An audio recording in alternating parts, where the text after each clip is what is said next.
This is crazy. Call me maybe. Yes, call me maybe. Who's excited? Okay. Yeah, who's excited? All right. You know, we're going to read a bedtime story before we say We're coming goodnight down to the everyone. home stretch, aren't we? Yes, we are. So, do you want to, do you have anything you need to cover before we go into the after unit? Well, Can you advance me right to the after unit, Austin? There we go. is there anything else I want to share before we go into the after unit? Well, you get the before unit dialed, you're going to have business coming in. You Yes. get the during unit handled, you're going to leverage all of those people that have come in, because one of the most expensive costs of doing business is client acquisition. And you've probably heard this before, but you know, it's 5 or 6 times more expensive to acquire a new client than it is to sell to an existing one. And in most seminars, there's a lot of people that are really good about talking about, you know, customer loyalty and that sort of stuff. But the reality is there's very little loyalty in the world of business if you just think you do a great job and that's all you do. It's the continual staying in touch. It's the continual nurturing. Like, for instance, how many of you that are married or not married can remember one of your very first great dates with someone? Can you remember that? It could be your spouse, it could be your wife, your husband, whatever. Now, if you went out on a really fantastic date, right? Just, it was awesome.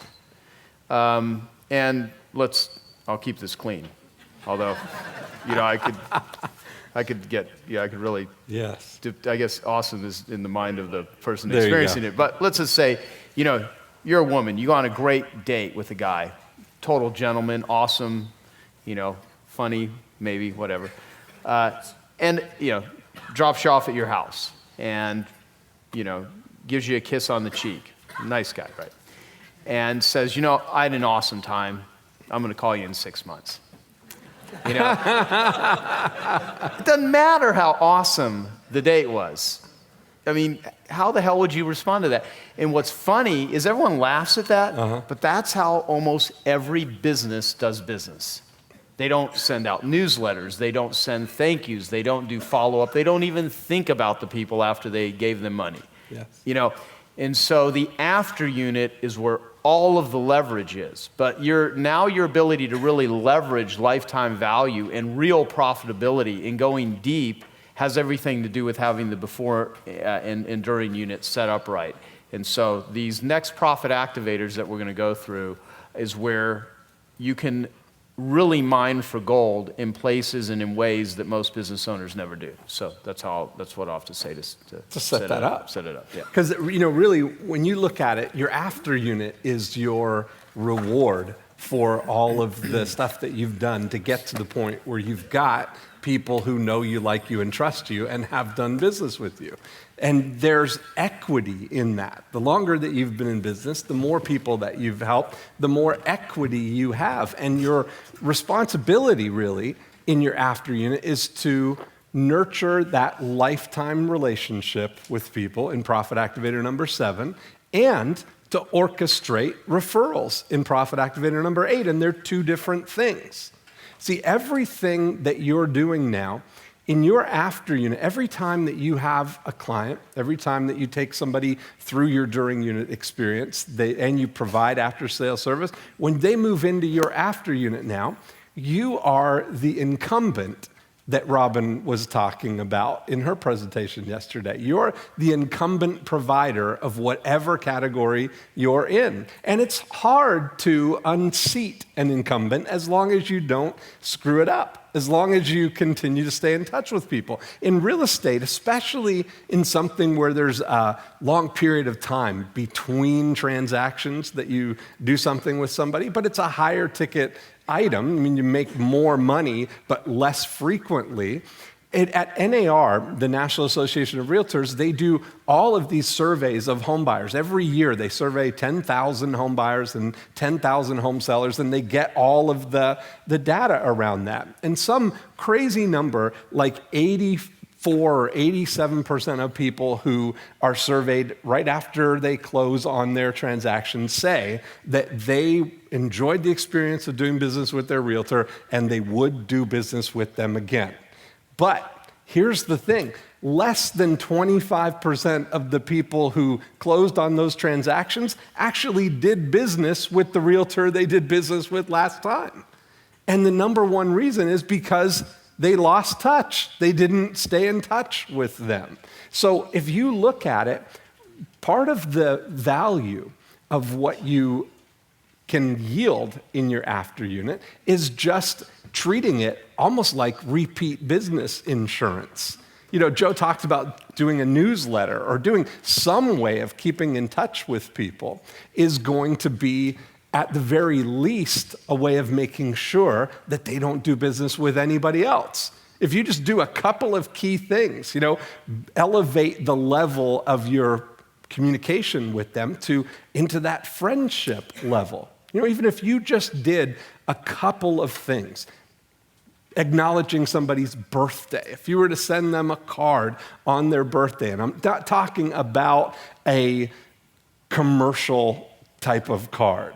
You know, we've got an insurance agent who every year on our birthday, on my birthday, sends a card in a number 10 envelope that's postmarked from, this is for our house in Toronto, it's postmarked from Ottawa, which is, 500 miles away from Georgetown, where we live, it clearly coming from a service that he has subscribed to send everybody birthday cards. And it's, got the indicia stamped on it, not a stamp. It's got his business address on there. The card is, wishing you the best on your special day or something that's so just generic. Is not the kind of card that a real person would buy for a real person. It looks clearly like you bought 1,000 of these to send all of their clients. And on the first of the month, my birthday's on the 10th. So on the, around the first of the month, I end up getting this card because they probably send all the May birthday cards at the last week of April as part of this service. And you open up the card and it's, got a birthday cake, happy birthday. And then you open it up, wishing you the best on your special day. And it's got a stamp with their signature on it and a business card in with the card. And you start thinking, this is clearly not a real person wishing me a happy birthday, And so you start thinking about the impact of what you could do if you were to go to a card store and pick out real cards that a real person would send to somebody, slightly humorous cards, and just hand sign them and make sure that the card gets to them very close to their birthday, and maybe call them on their birthday. Wouldn't it be great to be able to say, hey, happy birthday, depending on how many people you have or what kind of a relationship you have with them. But those simple little things, everybody agrees that those are great services. They're great things to do, but it's not going to happen unless you create a process around making it happen. But that one thing could have an incredible impact on your business. Now, if you want to mix things with this, where you're mixing in something where you're being a friend, where you're doing this as a relationship thing. Another idea might be sending a Thanksgiving letter to your sphere of influence than your clients. Like you get those Christmas letters from your family friends that you don't talk to all year, but you get the picture of their family and the letter that tells you the recap of everything that's happened for the year. That's kind of a nice thing to do with your clients too, to share with them the things that are going on in your life. We talk about sharing Ford things, F-O-R-D, family, occupation, recreation, and dreams. If you just share some of those things that are going on, that's a great way with just two communications to build a friendship with somebody. Because remember, we're playing a bigger game now. If you're doing all these things in the During unit to make people fall in love with you, and now you're communicating with them as a friend. It's a fantastic thing. The way that we look at this in your after unit, everything, you want to kind of treat these as independent units in your business. So we look at them as if your after unit if you're looking for the metrics in your after unit, what we talk about is your return on relationships. What is the ROR in your after unit? That's how we measure these things. So we take the number of people that you have in your relationship sphere, and here's the people who should be there. Your clients, anyone who's done business with you, that's certainly, you're the incumbent. These are the people that are in your after unit now. People you know and would recognize by name. Especially if you're a local service provider, if you're doing something in a local business, certainly everybody in your community who you would recognize, everybody, if you were to go to the grocery store, you'd stop and you'd recognize them by name. Those people you should adopt them into your after unit, into your relationship base. Because sometimes people don't pay attention to the people who do know them, like them, and trust them. And even though they haven't done business with you yet, you would hope that if they had a need, that they would do business with you, but you don't ever kind of adopt them into your world. So best thing to do is to adopt them. Start treating them like they're your clients, like you're the incumbent provider of whatever it is you do. And then through your service providers, other people who can help you add value to the lives of the people who you are in relationship with. So when we look at this, when you're preparing your portfolio, you're preparing your relationship portfolio, and you hear the language that I use when I talk about these things, we talk about it like it's an asset.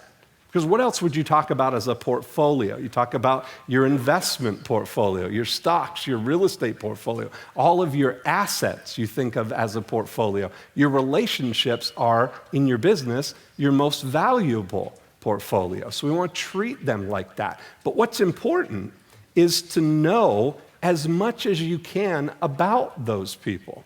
See, because we look at your Profit Activator 7, nurturing lifetime relationships with people, as a way to expand the value that you can provide for that person, to be on top of the next time that they need to do business with you, if you know when they're going to do it. So if we look at it with your setting up your relationship portfolio, you want to know who they are, where do they live, their email, their cell phone, their Facebook, how old are they, when's their birthday, their anniversary, how long they've been a client, where do they work, what do they do, kids, what have they done with you so far, and what's next for them.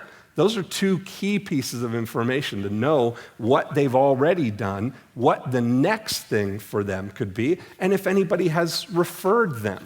And if you can set up in the way that you organize your contact management system, that's why I love All Clients so much, is you can create categories, you can create flags where you can search these things, because when we move into Profit Activator 8, some of those things are going to be very valuable, as I share with you.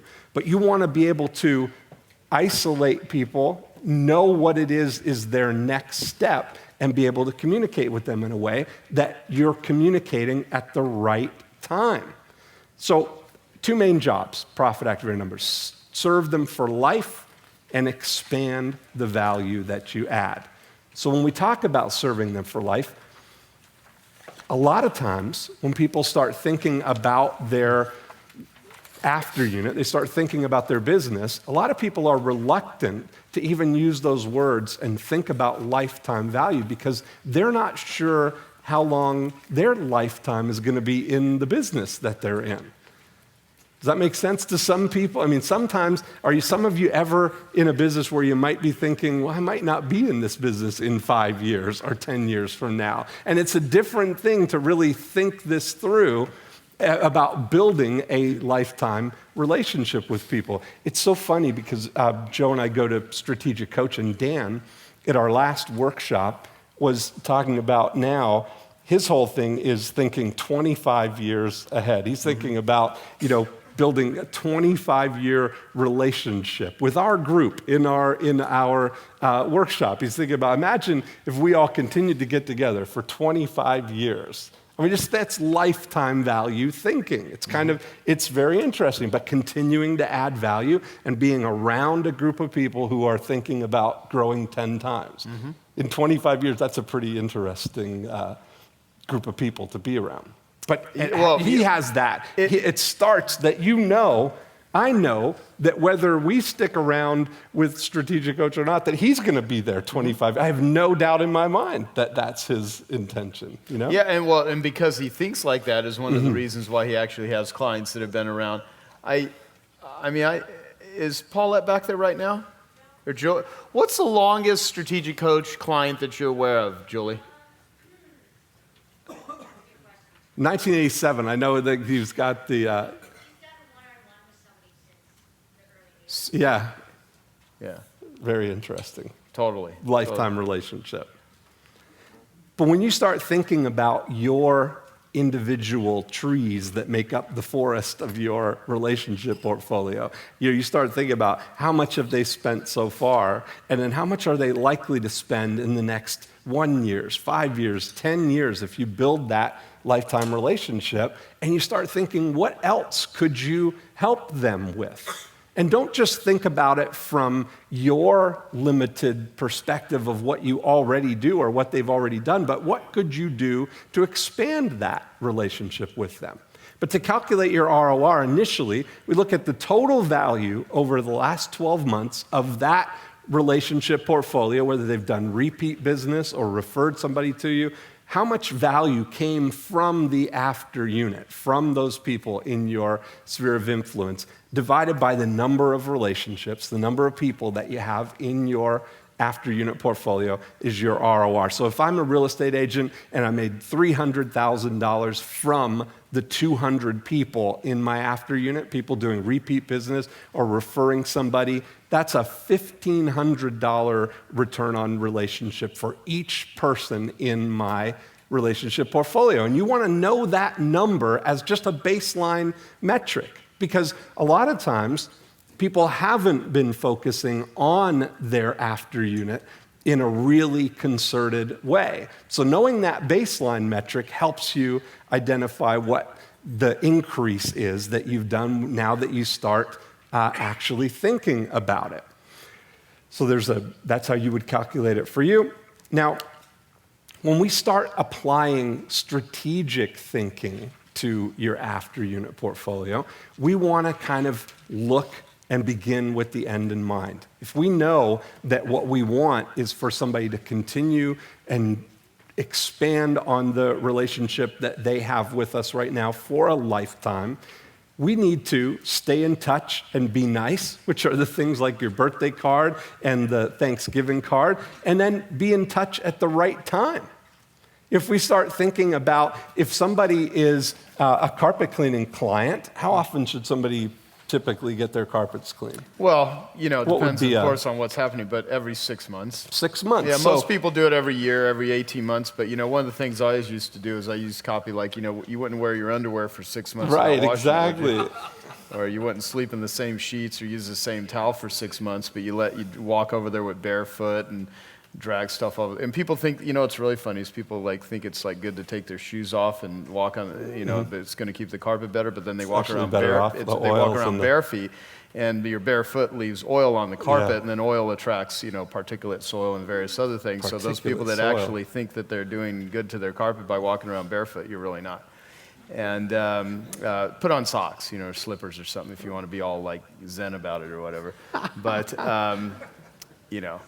anyway. Yeah, there you go. But knowing that that's the frequency, if you took all of your clients and you start measuring how many of them are getting their carpets cleaned every 6 months, and what if at least if you're not sending a monthly newsletter, or you look at what it could be worth if they did do it every 6 months, you get a sense of how much this could potentially be worth. And this for real estate agents as well. There's a lot of similarities, although the point of how frequently someone purchases a house is completely different. for years, you take one of my clients, Robert Peters, who has mailed our monthly client newsletter every year since, every month, every year since 1995, okay? And this guy's one of the highest paid carpet cleaners in the world. No commercial, no restoration, one truck with another truck as backup, okay? For many years. Used to have 68 employees and 28 vans on the road, and literally makes more money now with a single truck and literally like 2.5 employees, okay? His his average job is over $500, mostly referral, number one tool, the monthly client newsletter. Now, we've been proving this for since 1995. Every carpet cleaner on the planet that had an opportunity to hear this story, could hear it. I mean, it's not like this is a secret, right? Right. And still, the vast majority of people, will not do it. And it is, his carpet cleaning technician. He pays his carpet cleaning technician $120,000 a year. Most business owners don't make 120 grand a year. And this guy cleans carpets because they're so high end, and it's all because of the nurturing of the existing client base with a monthly client newsletter. And there's a lot to be said about the Dan Count of Dan Kennedy came up with this, but Dan used to say it all the time. How many of you were here last year when that curmudgeonous walrus-looking individual spoke at our conference? Okay, yeah, Dan's smart as hell.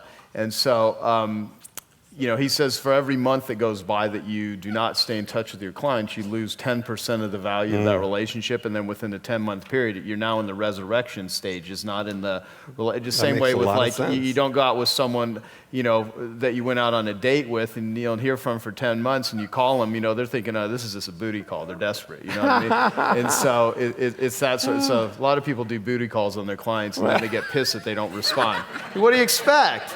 Send them roses, stay in touch. Funny. Pretend you care, even if you're not ethical, That's funny. So it's that sort of stuff. That's good. The 10-month booty call. We can make some really funny analogies with that, too. That is great. And I'd have more fun thinking that crap up. So, anyway. So when we talk about beginning with the end in mind, for each of your clients, this is where it's so important to have this information, to have a place to collect all of the information about your clients. And it may seem like it's a little overboard initially. You may think well, what am I going to do with all this information? But when you really think about it and you see what the value is potentially of every individual that you have a relationship with, it'll blow your mind. It's a breakthrough idea to think about how can I get and expand the value of each person in my after unit.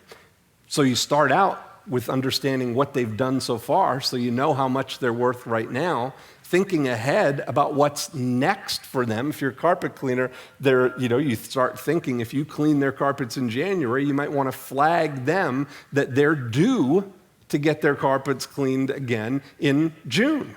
That you start thinking ahead like that. And in May, you want to be in touch with the people who are ready to go in June. Like the number one thing that I actually learned that was the most transformative to my business, being an entrepreneur early on, was learning the application of direct response marketing. The second was continuity. Lifetime value. Lifetime value, where someone will continuously give you money over and over again. And, there's hundreds of little things. Annette, her technicians are called specialists. She doesn't even refer to them as technicians. She refers to Lynn. Specialists. And, I came up with this idea years ago where, people, before the internet and stuff, people still do this stuff. They would all, calendars and refrigerator magnets and stuff like that. And I thought, people put that to the side and business cards. And I would talk to carpet cleaners about Yellow Page advertising. And usually Yellow Page ad was a blown up version of their business card. Right. Their method of retention for the after unit, if they even had, they didn't have one, but this is how they thought about it was, we run, and I cannot tell you how many carpet cleaners when the Yellow Pages were still a primary method of generating business, which actually still are. If you do Yellow Page ads right, they still work well. Where they're like, well, we advertise in the Yellow Pages so our clients could find us. And it's just like, Oh my goodness. okay, Yeah. so let me get this right. The place where you want your clients to find you is where every one of your competitors lurk. Yeah. I mean, that's really smart, you know. Have you And talked about so- their sticker idea? Well, yes, Oh. so that's what I'm getting to. So I came up with this, like, it's like, well, everyone has a vacuum cleaner, so, you know, so it becomes a benefit to them. It's how you say it. Just kind of like the way we said putting a sticker on your credit card. How many of you have applied the I Love Marketing sticker to your credit card? How many decent, caring individuals do we have? Yeah. You put it where? On the Batman credit card. You put on the, that doesn't make any sense. You're not going to pull that out every day.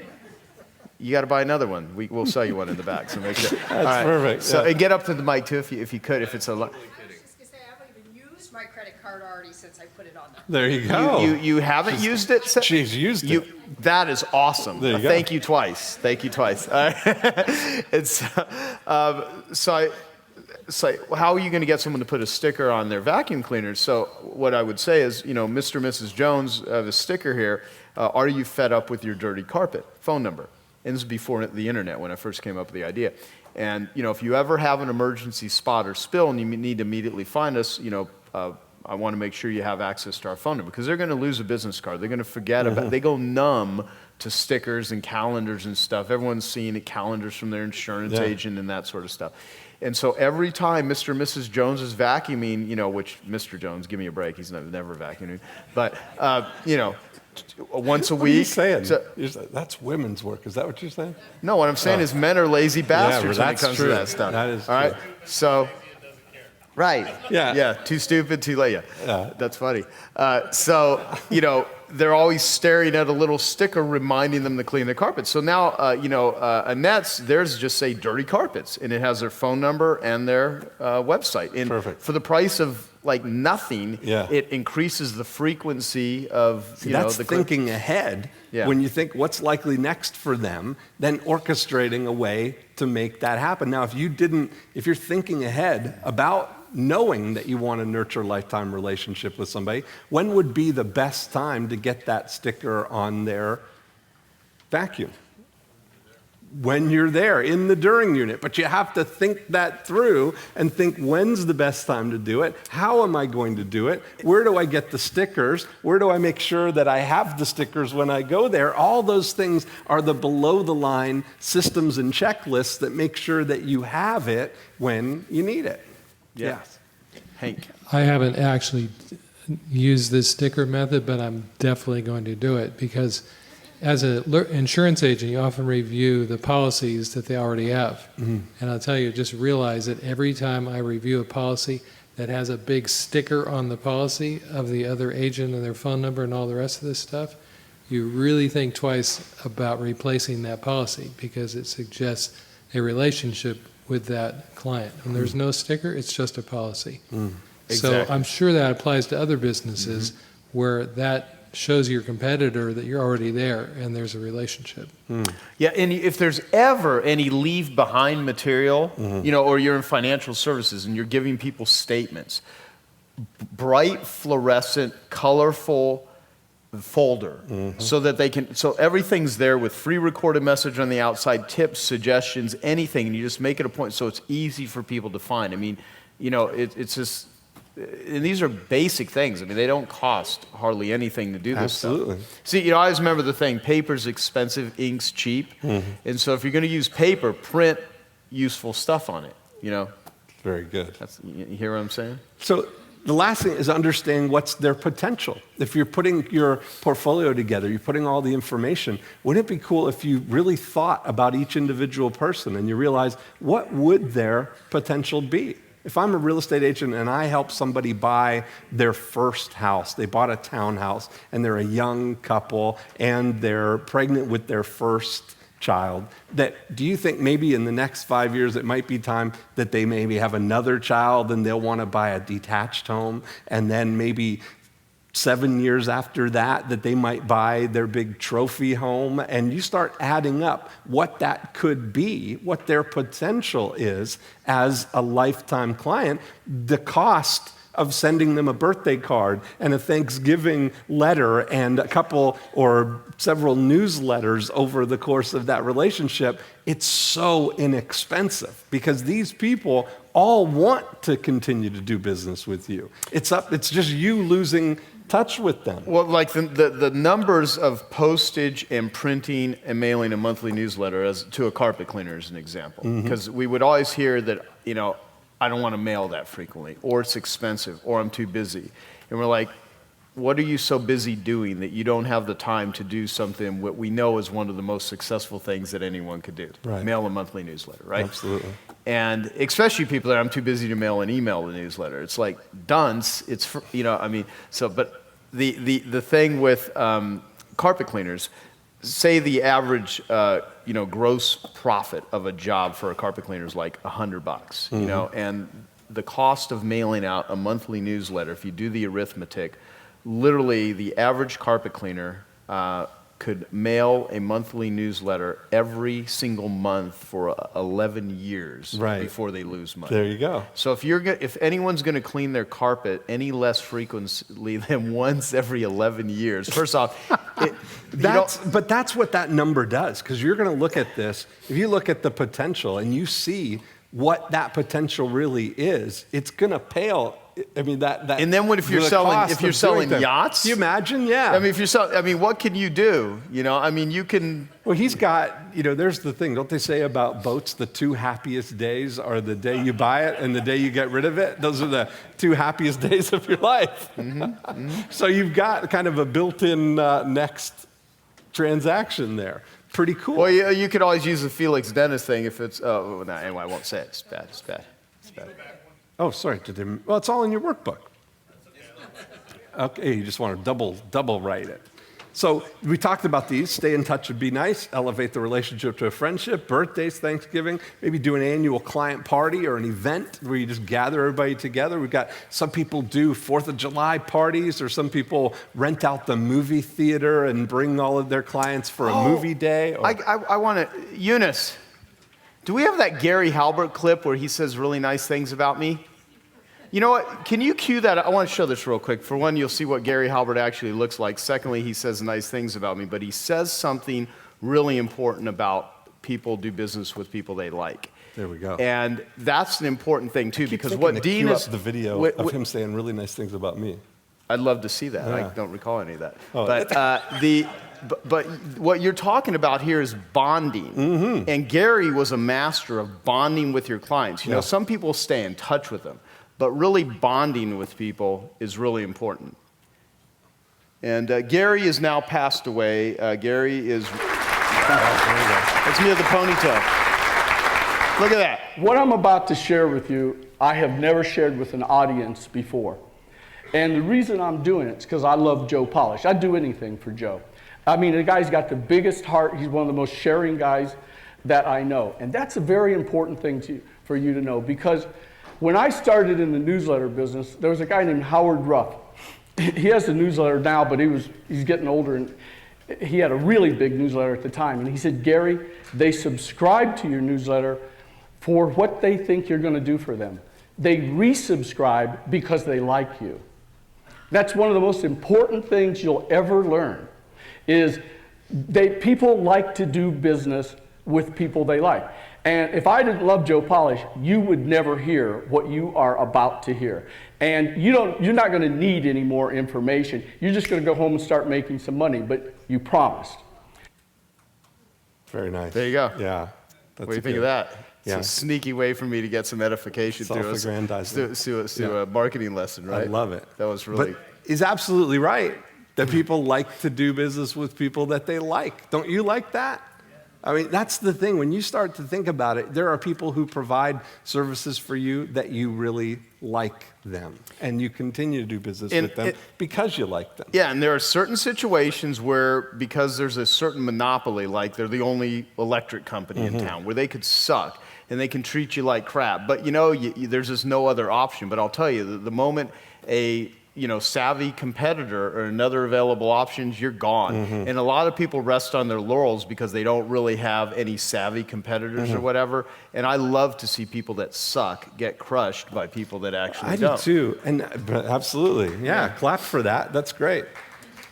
Here's the thing: this is really about creating relationships with people. I just want to see, like, from a show of hands, how many people have the name, address, telephone number of all of those people that we talked about, their clients and the people who know them and like them?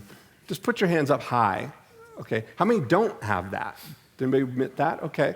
Now, often what people have is they'll have an Excel spreadsheet with all of the names and addresses, a mailing list of those people.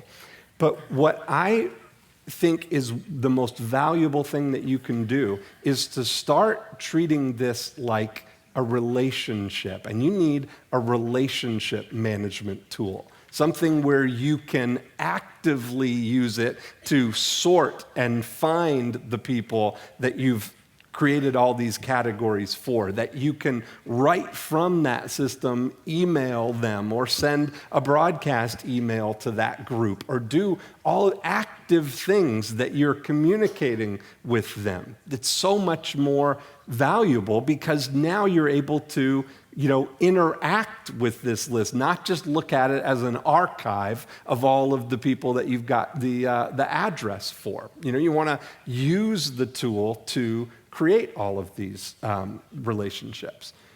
Then be in touch at the right time.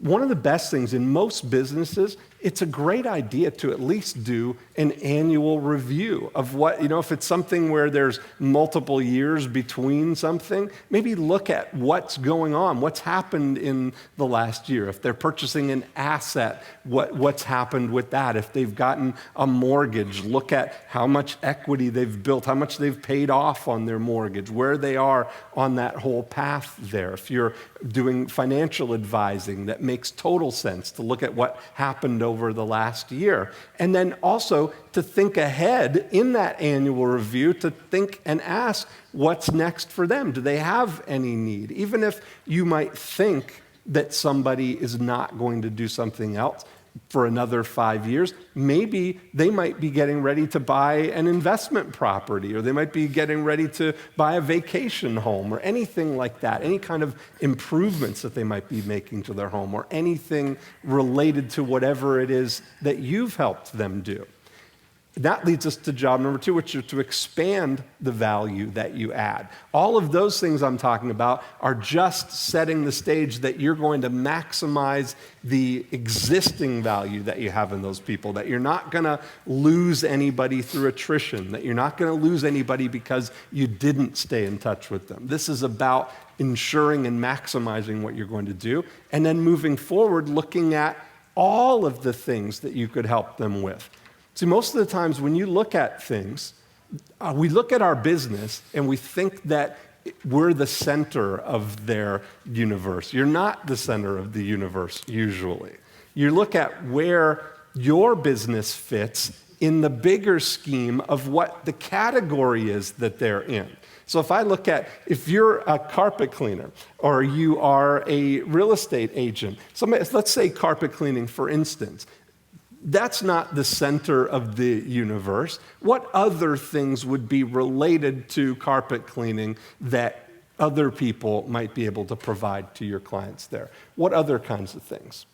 Would be an adjacent thing would be, I love this, that Brendan Burchard, our good friend, talks about adjacencies. What are the adjacencies to yours? If you look at carpet cleaning is one thing, but maybe house cleaning is another thing, or drapery cleaning, or house painting, or yard work. If you look at it, if you back it out, you keep kind of going out, that you might see that it's all part of the universe called household maintenance. Mm-hmm. If you look at that category, that's a bigger category. Now, if you back that out again, if you're a real estate agent, that household maintenance universe is part of the home ownership galaxy. Mm-hmm. If you look at that, is what are all the things that go into owning a home. And if you can position yourself as the leader in that category for them, their advocate, you're expanding that relationship. You're expanding your horizons there. Now, that secret right there is the secret of the most valuable company in the history of the world. When you look at what Apple does, what do? They're the center of a universe called My Digital Life. When you look at all of that things, all of the stuff that goes into that, they create the best tools for creators. Anybody that makes movies, that makes music, that make books, they all use Apple tools to create those things. You know what I create. Let me finish this thought. No, you do that. You do that. They create ADD. the very best tools for consuming content. They've got the iPod, they've got the iPad. Those are the very best tools for consuming content. And they've got the very best distribution method for the creators to get their stuff to the consumers who get inspired by what they've seen to create their own and send it back up to the distribution. And they create this huge ecosystem. But that may be, it's hard to imagine thinking as a carpet cleaner that you could create something that huge, but you potentially could. And why couldn't you? Why couldn't you? Just like David Allen going from valet parking to the largest aviation. Here's what's funny about it. Two guys were sitting around one day in 1200 and said, let's create Harvard. Yes. It didn't just show up. Right. It all started with an idea. And, can I say now you can go. I'm sorry. Now, what year did the the iPod come out? I would say 2001. Would you agree with me? Is Ed Dale in the room? He Yeah. would know. Ed Dale, the world's leading authority on... Where's he at? 2001? Yeah, and they had that slogan, 1,000 songs in your pocket, which Yes. was such a good tagline. And so I bought the first iPod, the first version, and which I always do. The very first day the iPhone came out, I had one the first day, the iPhone 5, I just everything. I always get the first one because my ego needs it. Early adopter. Yeah. Yeah. And I did a boot camp, and so Eunice, make a note of that. I have got to find this because I was just sitting there thinking out loud. This is how my brain works. Is like, how could, and I, at the time, of course, they weren't doing as well as Microsoft, and I said live during the speech that I bet Apple is going to become to entertainment what Microsoft has done to business. They're going to take movies, they're going to do everything. Well, they've already got it right there. They're the most valuable company in the history of the world. And part of it is, what do you think? What do you think is the genius of innovators like that? Because you've been behind contextual thinking. What does that mean, though? Well, thinking bigger than your own thing, being aware and realizing. So I look at it. I'm a homeowner, and there's so many disparate things that go into managing a home. I'll give you a perfect. This is I believe, a huge idea that I wish somebody would do this because I would love to be part of something like this. That our house in Florida, our water heater sprung a leak. And it went water everywhere, and I'm walking into my office and it's squish. I'm like, what is that? My socks are all wet. And we're looking for where this water's coming from. It's all the way in the guest room. And I found out, in the utility room, the water heater had broken. And this is just, now I've got to do something about this, right? Dude, have you ever, you're so nice and friendly. Have you ever just gotten angry and put your fist through some sheetrock or anything? I got ooh, what is this? This is so cute. Exactly. I said to Sonia, call the landlord. And I realized, we own the house. But I thought at that point, how cool would it be if we were renting? Because if we were, I'd call the landlord and say, hey, dude, your water heater just broke. You need to get over here and do something about that. And so I realized at that moment that there were all of these things around the house that needed to be done by somebody handy. Not me, somebody handy. And I had made this whole list, and I had a friend who owns a property management company. And I called him up and had lunch with him. I took the list with me and I slid it over to him. I said, Richard, what I'd like to do is I'm going to slide you this list of things. These are all things that need to be done at the house. I'd like you to do them all, and then I'll meet you again for lunch. You slide me a piece of paper with a number on it. I'll write you a check, and we'll never talk about it again. And it's exactly what he did. He did the whole thing. I got my whole list done. It probably cost $1,800, I think, for the whole to get the whole thing done. But it got me thinking, I wish that somebody would step up and be an advocate for my home ownership life, creating a category of managed home ownership. I would love to have one person to call if anything I needed at the house, to have them and just call them and let them handle it. Because every little thing takes time. And every little thing takes, now you got to find, I've never had my water heater break. Who do you even call for that? So I called my accountant who lives 2 doors down. I said, Ron, what do we do about this? And he called one of his clients who is a carpet restoration thing. They came out and did the whole thing. But it was, if I didn't know Ron, I wouldn't have known who to call. If you ever need to get a great carpet cleaner, just go to ethicalservices.com and put in your zip code. That's how you find a carpet cleaner. I wish somebody would be an ethical services advocate. Maybe there's a combination, Joe, is taking this idea, combining it with ethical services. You're right. It's fantastic. We're going to talk about that. Okay, let's cut this out of the DVDs. Just you people in here know this week. So like I was saying, welcome back.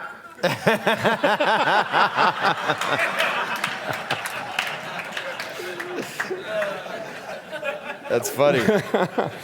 When you start thinking about this, though, what could be the broad category? What could be the big category, the big idea in your opportunity? You know, what's the opportunity for you? Yeah, see, here's the thing too, which I've heard Dan Sullivan say, in order to have the great thoughts, you got to think of a lot of silly thoughts. Mm-hmm. And a lot of people censor themselves when they're brainstorming and when they're writing copy. And the part of it is just letting your brain go crazy and go wild and see what you can come up with. And it literally allows you to just, think. Because the whole thing about ideas versus execution, I think that'd be a good little side note to even just mention. We did a whole episode on ideas versus execution. Have any of you heard that episode on I Love Marketing, Ideas versus Execution? Like 3 people? Okay. I'm not sure what number it is, but if you just type in ideas versus execution, you'll find it on I Love Marketing. And 79. Is it 79? I don't know. Okay. It's around there. I mean, it's somewhere. Right around 70. Okay. Yeah. So, but the whole thing is like, and it started with a conversation between you and Evan going back and forth. Mm-hmm. What's more important, execution or we would get into ideas? this with Ralph. Remember Ralph Clark, his CFO. And so real quickly, go ahead and kind of... Well, that was the thing. Operations people and people on that side always say that execution is more valuable. They'll say, an idea that isn't executed is worthless. Execution is the key. But nobody ever takes it to the next level. If I say, well, I'll grant you that an idea unexecuted is useless, but would you grant that there's such a thing as flawless execution? Yes, there is. There's flawless execution of any idea. So let's say that you take 2 things, you can flawlessly execute them. The only thing that makes flawless execution better is executing a better idea, right? Mm-hmm. I mean, the mechanics of making a movie are the same if you're making a movie that goes straight to DVD or you're making Avatar. It's the same, the same execution, but they're executing a better idea. Mm-hmm. Yeah. I have a promotional products company, and I'm in the process of broadening my sphere of influence by connecting with other companies that do things revolving around marketing. Mm-hmm. Direct mail guy, a web design and SEO guy. Mm-hmm. We're looking for a photographer, copywriter. And so that we build our own sphere of influence amongst, that we've always got somebody to refer to. And build, we're going to build a brand around that concept. Right. And we're real excited about the prospects of where it's happening. And that's the whole thing about the third group of people who should be in your relationship portfolio, your service providers, other people who provide complementary services in your category that you can partner with, instead of walking around like you're in different businesses, like, you got your chocolate and my peanut butter, without realizing that they're really good together sometimes. Yeah. Don't start talking about this. Okay, there we go. Is there anything more delicious than chocolate and peanut butter? Almond butter and raw chocolate. Okay. Cacao. It's better for you with a little chia seed in there for energy. Perfect. All right, so, and by the way, where's Zofia? Is Zofia in the room? She's sitting right there. Let's pretend she's here. What is wrong? Okay, anyway. Well, when she gets back here, maybe remind me. Then we. All right, so the Homeowner's Ultimate Rolodex, which was used in the real estate industry, did you come up with that? No. Okay, so Terry first gave it to me. And basically, so I started doing it years ago with carpet cleaners. You're doing it with by referral only. And in order to subsidize the mailing of a monthly newsletter, I would get carpet cleaners to literally go and find people that they're either their friends that are in service businesses or different businesses in joint venture. And it's kind of like you were saying, if you could be the provider of all of the, if you do a great job as a carpet cleaner cleaning someone's home and they need a plumber or they need a pest control company or a landscaper or interior designer, carpet. Yeah, new carpet. Who could they trust than a person they already appreciate their service and have a good relationship with? And so it's the whole endorsement recommendation. So they would go out, and if a carpet cleaner needed to spend, say $1,000 a month mailing out, 1,000 newsletters as an example, you go and find 10 companies that will give you $100, and you put like a little ad, like a business card. And I had some carpet cleaners that were bringing in more money every month from the subsidizing what if you of it. created a nice, an iPad magazine in partnership with all these service providers, that now everybody's contributing an article, everybody's a contributor to that, and it's all distributed on their iPads by their zip code. Find 10 people that pay $200, you just paid for the $2,000 program. Well, there you go. Stuff like that. So, and see, not only that is it becomes a monthly thing, right? And then you start endorsing all of these people, and they're getting business, and then they start endorsing you more. That's and so what would happen is it wouldn't just grow your slice of the pie; it would grow the pie for everyone, and and that's how it works. Transferring trust. Right? You've got a relationship with your clients. They've got a relationship with their clients. They're transferring that trust by thinking about your category. If you're a personal trainer, what are the other things in that category? If you've got nutrition and supplements, eating well is part of that. Wellness, massage and chiropractic, clothing and all the stuff around, having an active working out lifestyle. Self-improvement would fit under that. It's all about your me unit, about doing all of those things, your body and your mind, those kind of things. That's a category of somebody. People love to have advocates. You look at the biggest companies in the world, Apple, you look at Martha Stewart. Look at her, what's her category? Living. How great is that? I mean, you look at what fits under that umbrella? It's an umbrella big enough for all of her ideas. She's got a huge company that takes 680 employees that, execute all of her ideas around living. I think that's a fantastic thing. And why can't you be Martha Stewart in your world, And if you can't be Martha Stewart, at least go to prison. I mean, come on. Hey, there you go. But there's something to be said about that. Talk about, immunity to criticism and stuff. Well, we had that. We did the episode with Tony Robbins. That was his whole thing. Because I asked him about the firewalk. Yeah. So how you handle, the firewalk. Everyone heard about that, right? Yeah, and did you hear his response? He's like, well, it never happened. What I found amazing is he said, well, usually there's 20 or 21 people that end up with burns Nobody even got to the bottom that what happened there was actually less people than normally get burned. Well, and his whole thing was, the media Blows it all made out it of up. proportion. That Yeah. no one went to the hospital. Is interesting. Screaming and wailing. Yes. Yeah. Yeah. But being immune to that. And that's interesting because I know what you're saying about that with Martha Stewart. She's the advocate for living, self-appointed. Mm-hmm. There's no committee that appoints we gotta get the her to advocates for all of these categories. You do it yourself. Eunice, let's make this as a note. I want to see if we can get Martha Stewart to 25K New York next year. That would be Perfect. cool. She'd love that. That'd be interesting as hell to listen to her. Did I ever tell you about the time I channeled her in my journal? This is no. But this is valuable. I write in my journal all the time. You probably see me over here writing notes, and I get ideas and all that stuff. And sometimes what I do is I will channel people. If I study somebody, if I look at somebody, there was a period my mom has Alzheimer's. So in the early stages, there's only 2 shows that she would like to watch. She watched Martha Stewart and The Golden Girls. And after a while, Martha Stewart fell down, and she only wanted to watch The Golden Girls. So if anybody wants to challenge me to Golden Girls trivia, I know every single thing there is to know about The Golden Girls. But I was watching Martha Stewart, and I was really kind of fascinated with the whole thing, like looking at how her whole empire works and seeing how she works and seeing, reading her magazine and all this stuff. And sometimes what I'll do is I'll take people, if you're studying somebody, if you know all of the things, that I would write in my journal, and I'd just write for 50 minutes. I do a 50-minute focus session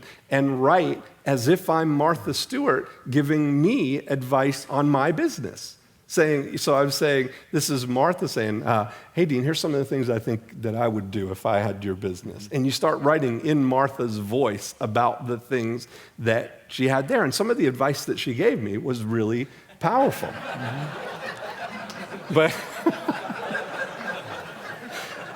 no, but I thought about it, that's where I got my idea that the only thing, because I'm an idea person, just like she is an idea person, but the difference is she's got 684 people aligned underneath her vision to execute all of her ideas. So her advice was to create the different categories and find somebody who is completely the person in charge of that idea. That's what led me to hiring Nikki for our Project Cyrus situation. I hired a girl, Tracy, for our World's Most Interesting Postcard division. So I have the ideas, and I've this kind of expanded on this, but had this conversation with Dan Sullivan, my good friend that I have lunch with in Toronto.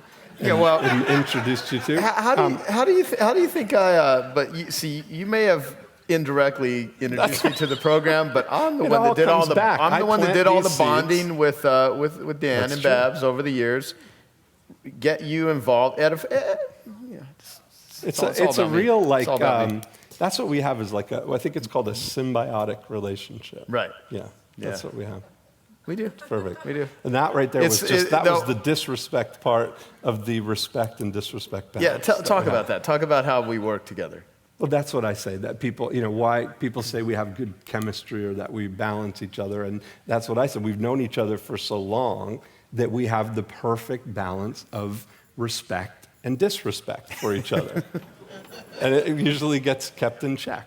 Yeah. Exactly. And you got to appreciate sarcasm, too. I mean. But so I told Dan that I realized if you look at your Colby index, there's a thing called Quick Start, which most entrepreneurs are. If you're going to join Strategic Coach, one of the first things you're going to do is do the Colby test to figure out what your thing is. And most entrepreneurs are high on Quick Start, which is ideas. And I told Dan that my thought after having this conversation with Martha Stewart was that the only question that I need to be asking is what? What do I want to do? What do we need to do? What needs to get done? What's the best idea for this? Then the next question is who? Who can do this? I don't need to think about how to do something or when to do something or the logistics of doing something. I just focus on the what and find the who will bring the how. The who knows how to do stuff. I don't need to know how to do anything. If I need to build a website or do anything technical, I call Jeff Shamus, and because he knows how to do it. He's my who for anything technical. If I need to get something designed, all this stuff that you're seeing here, all the breakthrough blueprint stuff online, is my designer, Michael Huggins, who does all of the design stuff. I don't know how to do all of that stuff, and I don't need to because I know what to do. So, but anyway, that channeling thing is a great idea. I've done that with people like Gary Halbert. You know, if you study somebody, you read all of their stuff. I think you guys listen to us so much on these podcasts that it might be valuable for you to start thinking, what would Dean and Joe do in this situation? What would they do? And start writing like in our words that you've heard us say. Yeah. Is that too out there? Since we've gone off on channeling, there was an exercise that someone shared with me, and I thought I'd just share it with the group, since I have never been able to channel Martha Stewart. Right. There was an exercise that if you write a question that you're trying to find an answer to, you write it out with your right hand, and you answer it with your left. Oh, interesting. Or whatever your dominant hand is, you write the question out with, and then the alternative hand, you answer it. Wow. And it's fascinating because your brain has to think differently. So you get different answers, and it actually works. So anyhow, I just wanted to share it. Dude, we should spend the rest of the day like having people write with their non-dominant hand. Take out your Could you pen with imagine? your left hand. Their brains are already strained. They got now that would just take them over the edge, All right. literally. So here's the thing. Let's talk about profit activator number 8 now. When you're thinking about your after unit, think about the 2 parts. Thinking about nurturing that lifetime relationship, thinking bigger, all the things that you could provide for all these people, and thinking about your before unit and your during unit as just feeding people into your relationship portfolio, increasing your return on relationship every year. What are the things that you can do to do that? Then the second part of your after unit is about orchestrating referrals by giving your clients the opportunity to feel great. Now, I put in your workbook here, I wrote a report. It starts on page 145, and it's called The Secret Psychology of Why People Refer Real Estate Agents and How to Be the Only One They Refer. But what I want you to do is take your pen, and I want you to scratch out real estate agents, and I want you to put whatever your business is, whatever you would call yourself, and I want you to put that in there, because 90% of this report is about the psychology of it, and about 10% of it is how it works in real estate situations, but it works exactly the same way for you. So this could be the secret psychology of why people refer chiropractors or why people refer yacht brokers. It's all the same. The psychology is there. So the main things that you need to know about referrals, because this is certainly the most proactive, valuable part of your business. This is the thing where most people have zero in this category. If you were to look at all of the things that happen of all of the profit activators, the one that gets the least adoption before you ever hear about it is the profit activator number 8, orchestrating referrals. Most people don't have an orchestrated way to create referrals. A lot of people get referrals. How many of you get referrals or have had a referral? And if I had you stand up and tell me the story of the last referral, because I did this for years. We would do a real estate event every month, at least this big or mostly bigger, and I would have people share with me. I'd have them go up to the mic, and I want 10 people to tell me the story of the last referral that you got. And they would tell me that any number of stories here. Let me see, I've got a slide that goes like this. Here are the 3 types of referrals. That people would tell me the story that they got a call that sounds like this. Hi, Dean. My name's April. My friend Kim told me that you could help me sell my house. That's the kind of call that people get. That's what I call a passive referral. Has anybody ever gotten a call from somebody who said, hey, my friend John told me that you could help me with my financial plan, or my friend Susan told me that you could help me with my engagement photos, or that you could clean my carpets. Whatever it is, you've all gotten that type of referral, yes? So that is a passive referral, and it's wonderful because you don't have to do anything to make that happen. They're presenting themselves to you ready to do business. And that, when I did this experiment with hundreds of people, we got the result that 80% of all of the referrals that happen are just like that, passive referrals. The next type of referral is what I call a reactive referral. And that sounds like, hi, Dean, this is Kim. My friend April is thinking about selling her townhouse. So we're going to carry this same scenario here through, that instead of April calling, my client Kim called and tells me that her friend April is going to be selling her house. Now, I have to do something about this now. Now, I have to take the initiative, and I have to follow up with April, and I have to turn that into business. Has anybody gotten that type of referral? Of course. And about 20% of all the referrals that happen are like that. But here's where it gets really powerful, is to orchestrate that referral. What if I called Kim? I said, hi, Kim, it's Dean. I'm showing townhouses this weekend. Have you heard anybody talking about selling their townhouse?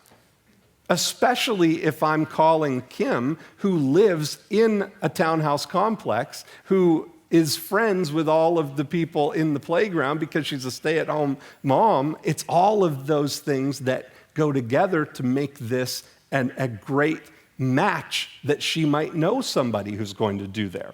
See, the main thing to know about how referrals happen, after you figure out that the reason people refer is not as a favor to you, the reason people refer is because it makes them feel good. Just think about that for a second. Have you ever recommended anything to anybody? A restaurant, or a book, or a movie, even things like that. We do it all the time. We're always doing that.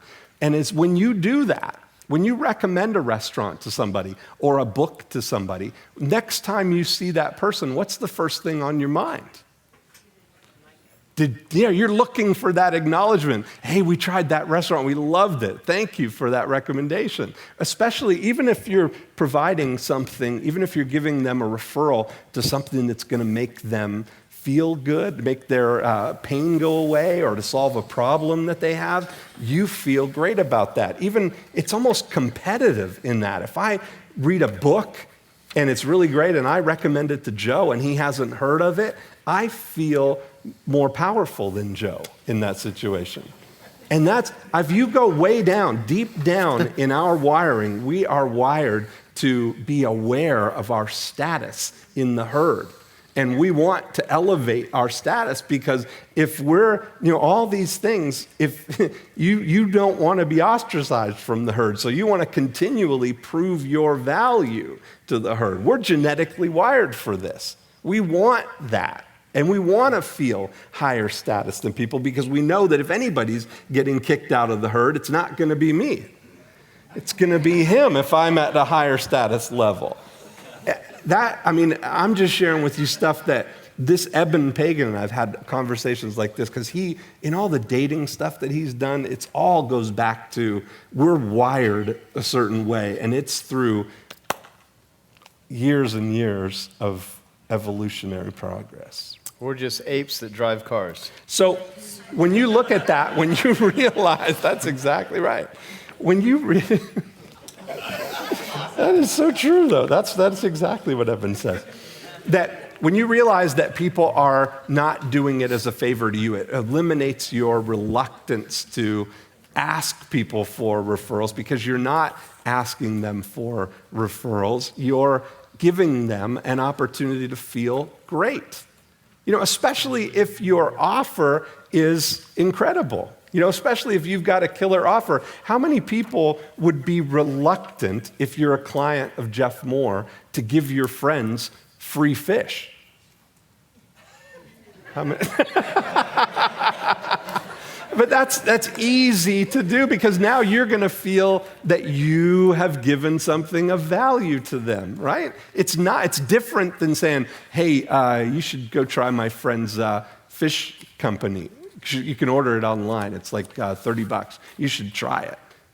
Now they've got to pay to do it. It's a different thing than if, hey, I'm a client of this guy. Try this out. Here's some free fish. Like your gift certificate. That's exactly it. People give those out and they multiply. They feel good about doing it because it's going to make me look good to do that. Your clients want to refer people. Now, when you understand that, you understand the psychology of it and that we do it all the time, the next thing is to understand the mechanics of it. And we understand how referrals actually happen. And how referrals happen are in conversations. Every referral starts with a conversation. But 3 things have to happen for a referral to take place. Number 1, they have to notice that the conversation is about whatever it is your business is. I think I've got these in here. They have to think about you. And then they have to introduce you into the conversation. So in order for that referral to take place, do you think it's likely that at some point you might be in a conversation about seafood, about going to a seafood restaurant or some seafood or some salmon that you had or something like that you notice that conversation is about that, and that you might think about wild things and you might introduce that into the conversation if you pull out your wallet and go, you know what, I've got this certificate here for $30 of free fish. That's how that could happen. That's how a referral could happen. It's easy. It makes them look good because they've got this piece of value to give to their friend that's raising their status in the herd. That's the kind of thing, when you understand that, you can turn that into your own strategy for orchestrating referrals.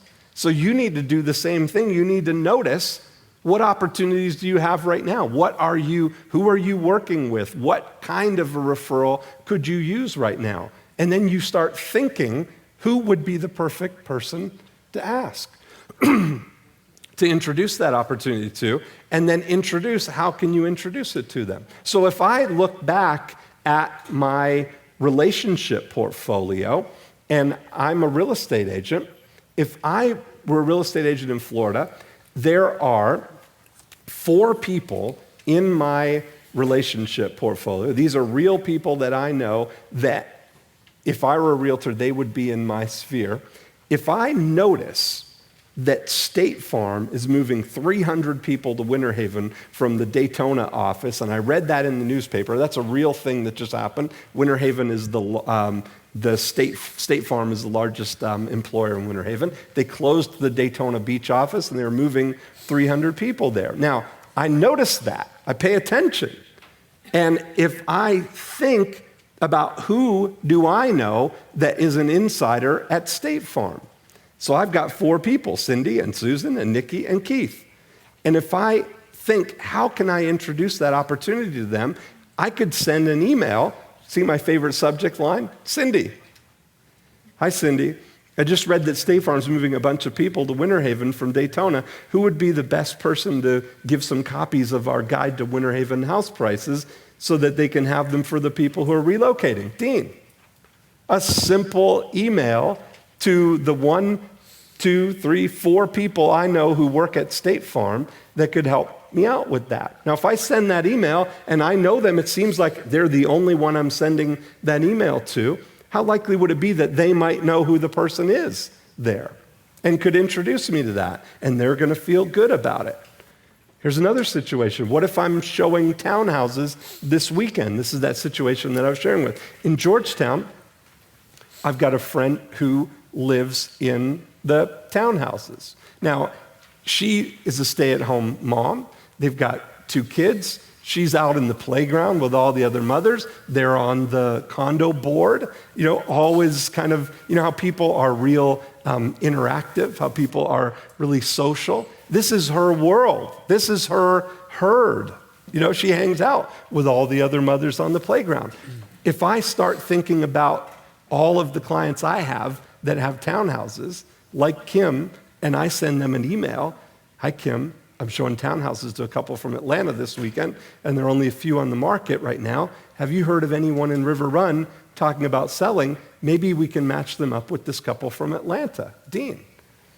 Now, if Kim was able, if she knew somebody who'd been talking about, yeah, we're thinking about buying a house and getting out of here, because that's going to raise their status. They're getting out of the townhouses into a detached home. They might brag about that or talk about that like that's on the horizon.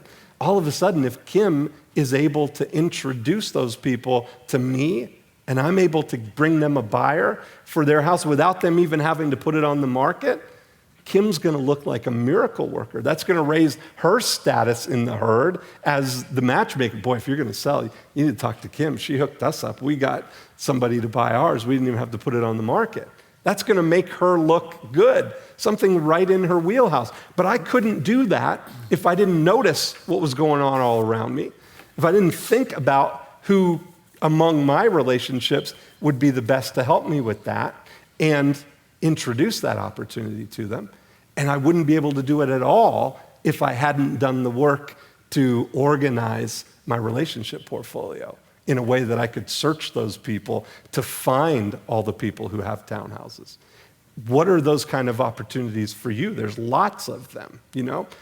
Think about the high probability conversations that your clients are going through, that your clients are going to run into every single day.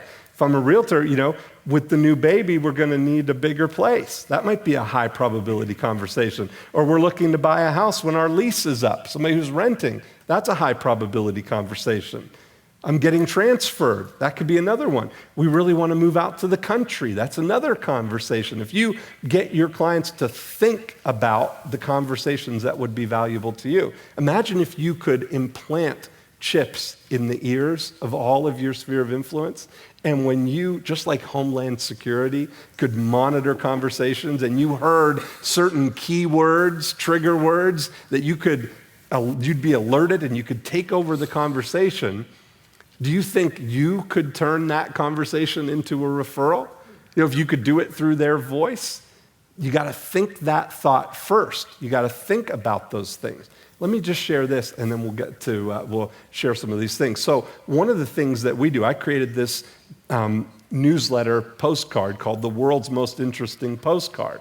And on one side, it's all kinds of interesting facts, like just short little entertaining stuff, interesting things like, if you've got a water mark on one of your wooden coffee tables, if you put mayonnaise on that and leave it overnight, that'll disappear. I didn't know that, but it actually works. So one of our clients, Julie Matthews, sent that out to her clients. Her nail tech is one of the people who gets it. She went for her next nail appointment and her nail tech said, hey, I got that postcard of yours, and you know what? That mayonnaise trick really works. And the funny thing is, Julie didn't even know what she was talking about because she never sees the postcards. We run the whole after unit for her, right? It goes out. She has no idea what's happening. But I got your yellow postcard. It said to put the mayonnaise on the watermark. It cleared it right up. That saved me $300. So that kind of thing is interesting. But on the back of that little Post-it note we use as an opportunity to create a little referral note where we talk about if you hear anybody, just a quick note in case you hear someone talking about this. Here's the referral note, the notomatic process. If you hear someone talking about whatever it is, call me or text me, because you always want your client to call you rather than leaving it up to them to tell their friend to call you. It's much easier for them to call you, and I'll give you whatever it is to give to them. That's the formula that you're using. You expand on that a little bit by adding more words to it, but that's the formula. Whatever it is for you, what are those valuable conversations? What could you offer to somebody? That process alone is responsible for increasing people's referral business by 50%. We've been documenting this now for 2 years. So when you look at it, I've got these things for you to go through in the workbook and on the Breakthrough Blueprint program, but to look at the calendar and think, what are the valuable conversations that your clients are going to be in, and how could you help them turn that conversation into a referral? Yes. Dean, what's your thought on offering incentives for the referrals that That's happen? very interesting because I had a very long conversation with Bob Cialdini about that. And part of it is that what you really want, and even books like Predictably Irrational, Dan Ariely, that when you start adding in a financial incentive to something, it taints the whole thing. It's not now that I'm selflessly doing this to raise my status in the herd. That's a more powerful motivator than doing it because I'm going to get a toaster, you know? It's kind of an interesting thing. You're putting a price, you're putting a bounty on that friend's Are you saying only for the relationship. monetary part of it, or is it if you like offer I'm saying flowers or candies? thanking people for something is a great thing, but not saying, hey, if you do this, I'm going to give you a toaster. Okay, thanks. Right, exactly. 2 questions. One, with regard to frequency. Personal touch, phone call, a personal email versus auto response things such as the postcard that you just showed. Yeah, so I would say What's your our thoughts on ideal- those two? I'll give you the ideal process for as a real estate agent, but you can do That's this the business for I'm in, too. Okay, perfect. So a monthly newsletter, can't go wrong with that. And adding value with other service providers where you're introducing other things to people.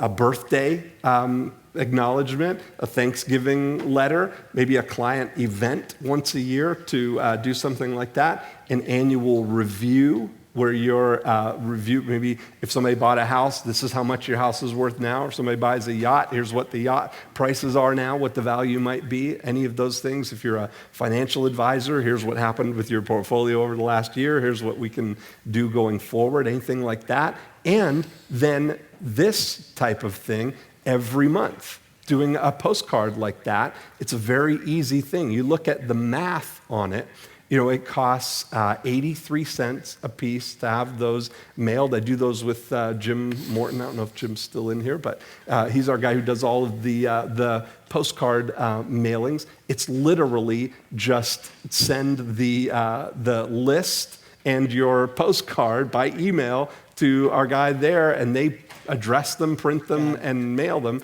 So you look at it to do per 100 people, you're looking at less than $1,000 for the whole year. And you look at what would be the outcome if 20% of the people who got what you're getting either do another transaction with you or refer somebody to you. You know, it's the kind of thing where it's absolutely a mathematical no-brainer. Super, thank you. Yeah. Joe, on day one, you had pointed out somebody who is an expert in setting up podcasts. Paul Colligan. Paul Collin, is he in the room? Or? He had to leave yesterday, but if you Google Paul Colligan, you'll find him. Yeah. You really want to give his email out? Oh, okay. Colligan@gmail.com is his public email. Okay. Which will probably immediately put you on some sort of autoresponder series that will. Yeah. Hi, I'm Christy, and I'm a realtor. And my question is, I'm building. She's the one that introduced me to Larry Winget, by the way. Perfect. So she's cool. Thank you. You're welcome. Now I forgot my question. Oh, yeah, okay. Oh. So, sorry. I'm building my relationship portfolio now that I'm thinking about the customers I've probably left behind. What's a good way to reconnect with them? And is there kind of a statute of limitations on when it's kind No, of like... not at all. And that's a great question because sometimes, just like Joe said, you don't want to call them up and have it be about business or it sounds like a booty call. That's the reluctance that people have. But what if, especially if you're a realtor and you're out and about and you're driving around, if you call them from your car and you say, well, you know what, you've been on my mind. I drove past your house there and I realized I haven't connected with you in a long time. How are you doing? just to reconnect like that. You So know? perfect. A phone call is the best way to probably start the It's conversation. certainly one way, and then follow that up with a little handwritten note. You know, it was great to reconnect with you. Let's stay in touch. I hate that we've kind of gotten out of touch like that. Just that kind of thing, and then just start sending them your newsletter. Or if I were going to layer things, I would start. If you're not doing anything, I would start with the world's most interesting postcard because it's an easy, without having to write a newsletter or assemble all of that, it's an easy thing that's already done. Right. Yeah. Yeah, and I basically have a friend that I had not talked with in over I've talked to him, but I hadn't seen him in over a decade. And last year, year before, I was doing an annual 25K event, and I was like going to text somebody information about it, and then I saw his name, and I was like, screw it, I'll just send it to him. Freaking signed up himself and someone else, 2 people at 10 grand, and then he joined 25K. He referred someone into 25K. He's been in 25K for 2 years now, but the first thing was a text of someone that I literally, 10 years, $20,000 sale. And it dawned on me as like, you just never know. I mean, you could have people that are just in your database for so long, and So it's worth to go back. Absolutely. As far as Absolutely. Yeah, Okay. reconnect for sure. Okay, great. Yeah. Thank Yeah. you. Again, this is Anthony, and we're in the appliance repair business in Manhattan, and we get a lot of referrals from a few retail stores that, because we give good service, we're there next day, they deliver a $5,000 stove, it don't work, they need service, so they call us. But I put together a 16-page consumer's guide to appliance repairs and I approached them about would they be willing to give it out for each sale that they make. And they say, yeah, no problem, just have them send them down and we'll give them out. But then I started thinking that maybe they'll put them under the counter, nobody would give them out, it'd be a waste of money. So what I did is I approached them again. I said, listen, here's what I'm going to do for you. I'm going to take the back page and also the back cover, and no charge for you, you're going to put your advertisement on here. So what I did is I put all about their stove and their companies on here, and now I know that with each sale they make, they're going to give out the consumer's guide. Perfect. So now I'm in everybody. Hopefully they're giving them out, but we go by and check. They say yeah, and then we reordered for one of them already. So I know they're giving them out. So it's a brilliant idea. So have you ever thought about being the person who provides some kind of a warranty or something for them? Like if anything does happen, that they've got a certificate that you're the one who'll come out and do. No, but I was just thinking of putting a gift certificate. When somebody mentioned a gift certificate, maybe throwing a gift certificate in here and doing it that way, so that if they ever need me, they have the gift certificate for $25 off whatever. There you go. So, thank you. Yeah. Okay, Simon again. I teach English. I have a quick question, and then I'd like to just talk about something that I've done, which has worked very well. And my question is about referrals. What I talked about the fact that giving financial rewards is not advisable.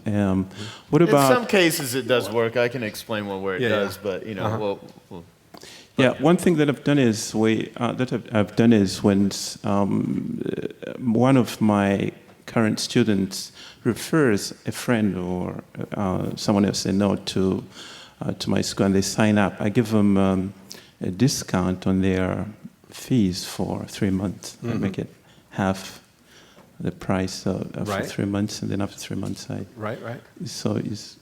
See, part of the thing, when you start thinking about that, and this is just like, if you're really, if you think about the real reason that somebody might refer somebody, first of all, being referable is the first way to increase the number of referrals that you get by creating a dream come true experience. But what you want to avoid is the thought that now somebody's going to become a client, that you're talking all about them, and they're not going to say to them, I think you should go to this English school because I'm going to get a discount on my services if you do.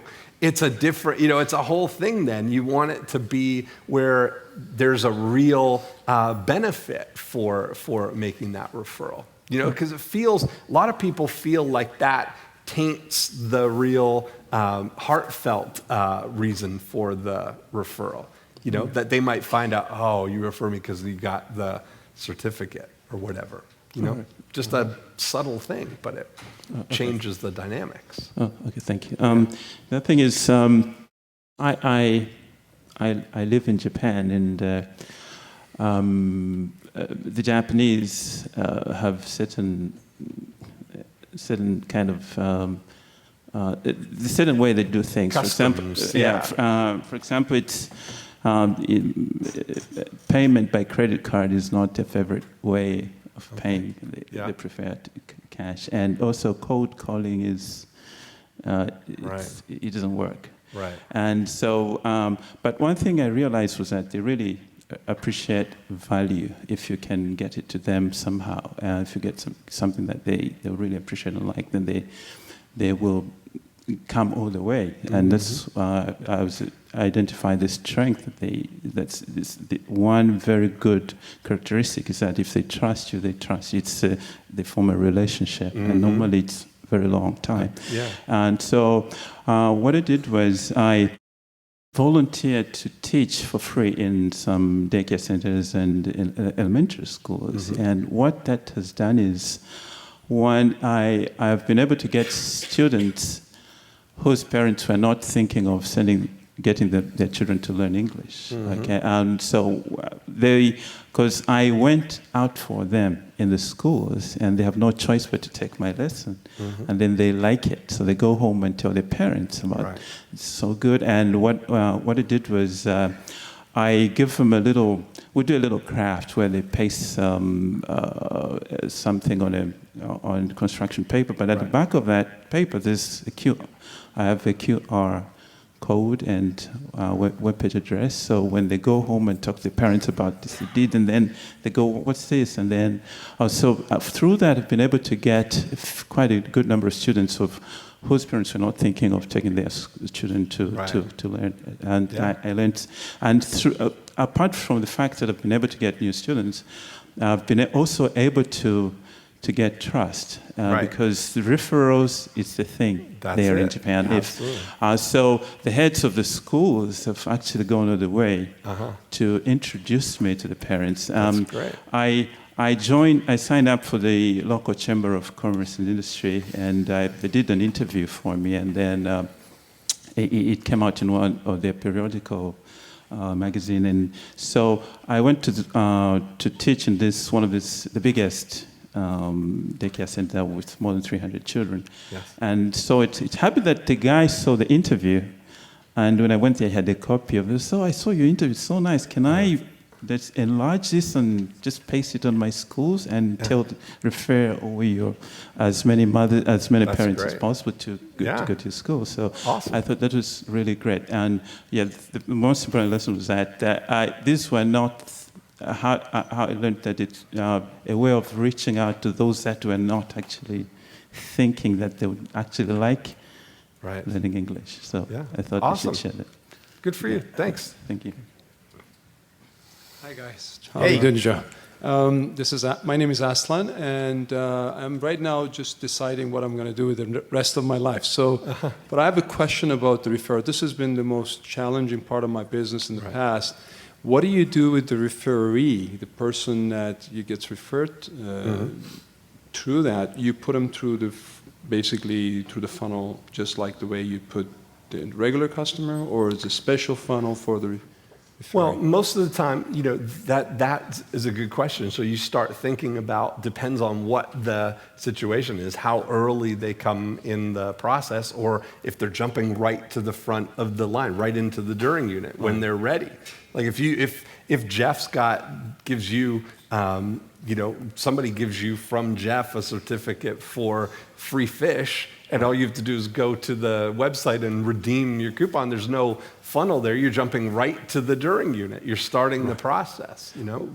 My confusion is, would this customer become a loyal customer if the education wasn't there? Like, you know, you do the raise your hand, here's the definitely. information. Yeah, but I think there's where the thing is, like if one of the things we offer on the postcard, if realtors would be, if you hear anybody talking about selling their house, give me a call and I'll give you a copy of our book, How to Sell Your House for Top Dollar Fast, to give them. Because I always want the client to call me as opposed to leave it up to them to tell their friend. Because you often run into people at the grocery store and they'll say, hey, did my friend John give you a call? I was talking to him, he was going to be selling his house. And you say, no, I never heard from him. But so if you want your client to call you, now you can figure out how to connect with the other person. But you're doing it with that educational book or your consumer guide or whatever it is to give them. One other thing is, like on the website, if it's an online business, people hesitate to give information about their friends. Mm-hmm. So if I used to do that, I used to actually pay for it. Say, give me their information or email address and their name, and it was really hard to get that. How would you do that? I mean, just tell me if they're interested, and I call them, so they have to check first. And well, it all depends. You have to think about what the situation is, what the conversation is that they're in, and what you could offer that's going to make them look good. It's not just when you're doing things like when you're trying to incentivize somebody to do something, you're taking the stance that they're doing you a favor, so you're bribing them to do it. And if you're going to go that way, be really overt about it. Do you remember Burger King years ago had the great Whopper sacrifice, where you could get a Whopper if you sacrificed one of your Facebook friends? It was an app. You had to pick your friend that you were going to sacrifice. You're going to defriend them so that you could get a Whopper. And you put in that friend's name, and they send them a message that says, hey, your buddy just defriended you. Your price of your friendship was a Whopper. And that's the whole thing. But you could do it too, It was a brilliant thing that went viral because it was so overt, Okay. And you look at all of those kind of things. Yeah. Thank you. Okay. Mm-hmm. So I sell portable hyperbaric chambers, and one of my favorite markets is the professional athlete market. And what frequently happens is a NFL player will buy a chamber, and he loves it, and then all of a sudden he starts referring teammates to me. Yeah. And then at some point, when several of his teammates had purchased chambers, he asked me, well, hey, what's in it for me? What can you pay me to send me more teammates? Mm-hmm. And our margins aren't like information product margins. Medical equipment doesn't have large margins. So when they find out what I can pay them, there's always some disappointment. And some of the guys continue sending me clients, but some kind of, it changes, you're right, it changes the relationship. Yeah. So my question is, when they come to me and ask me what can I pay them, what should I say? Well, look, if they're NFL players or the money doesn't mean anything to them. Obviously. So they don't give a shit about money. Come up with something that's just a unique experience. Sometimes it's movie tickets. Sometimes it's For an simple NFL player. No, but seriously, sometimes it's just simple stuff. It's more about just the acknowledgement of saying thank you, and take a picture of them that's really cool that you could probably easily find online, put it in a frame and send it to them and say, thank you, I thought you might like this. Just sit down with a notepad and just make a whole list of everything and ask them. Go out to some of your... Well, they always ask for money, so you're saying I should offer them other options? I'm saying that you should thank them preemptively before it ever gets to the point that they're asking you for money. You're saying they refer a few of their friends, and now they see they've gotten that acknowledgement from their teammates that this guy's the guy who is saving me all this recovery time from my pain, that's doing all this stuff. But if what really is most important is people want to feel edified. They want to feel good. And I think really thanking them sincerely, sending flowers or doing something ahead of time before it I see ever what you're gets to saying. that point. So the first sale, I should send the them. first sale. Oh. Go overboard in acknowledging them. Tell them how much you appreciate it. Okay. That's a good thing. Okay. Yeah. All right. Thank you. Send them a spider monkey or something. Thank you. Or a stuffed honey badger. Yeah. Okay. Thanks. Yeah, Hello Kitty wallet. That's it. Hello Kitty. Yeah. Frank Kern texted me a picture. There's an NFL player for the San Diego Chargers who drives around in his little car with a Hello Kitty logo on the side of the car. It's cute. It's pretty cute. All right, so. Yeah, hey Dean, hey Joe, how are you? Hey, good. Two questions. One is, I do a lot of this. I'm in the poison ivy removal business. So most of the estimates that I perform are on site, most often when the homeowner is not around.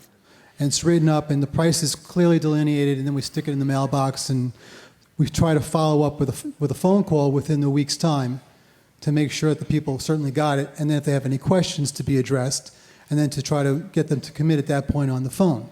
The problem is most people don't answer their phones anymore. And at initial intake, we take their email and all the various points of contact, sometimes 3 phone numbers, and we're all getting voicemails across the board. So any recommendations? Get their cell phone number, send them audio text messages, and have most people have a smartphone that can listen to an audio text that actually says, okay, after I do the estimate for you, ask them, do you have a smartphone so I can send you an audio text that'll give you information on how we can help you. It's the equivalent of taking a free recorded message and sending it to them instead of driving them to call it. So it's a push mechanism that you're talking about, basically. Okay. That's Good one. idea. You can do Yeah. the same thing with video, things like that. Okay, and then the other question I have is, what are your thoughts on a referral card? Whereas if once a customer buys, we give them a little coupon card that says, listen, thank you very much for your bid. It's really a thank you card. It says, thank you very much. And then play it forward. If you liked our service, give this to a friend and then have a trackable number embedded on the card so that if it's played forward along the way, you're kind of tracking to see who's getting that card down the road. What are your thoughts on something like that? It sounds complicated to me, but I mean, I guess, one of the things, I think you would want to separate those things first. You want to thank them on one side, just purely thanking them, and then having another message where you're sending them something that's going to facilitate referrals like that. I think you want to kind of not just, thank them as a vehicle to get. I don't mean, no, the card forward. wouldn't be a thank, it would be Oh, okay. embedded there would be a card, and then there, inside the thank you note, there would be a plastic credit card, so to speak. There would be a play it forward discount, refer us to a neighbor, a friend, whatever, and they'll get some kind of a savings, and then we can track that back to where it originated from, so that in future marketing campaigns, then at least I know who my players are. Right.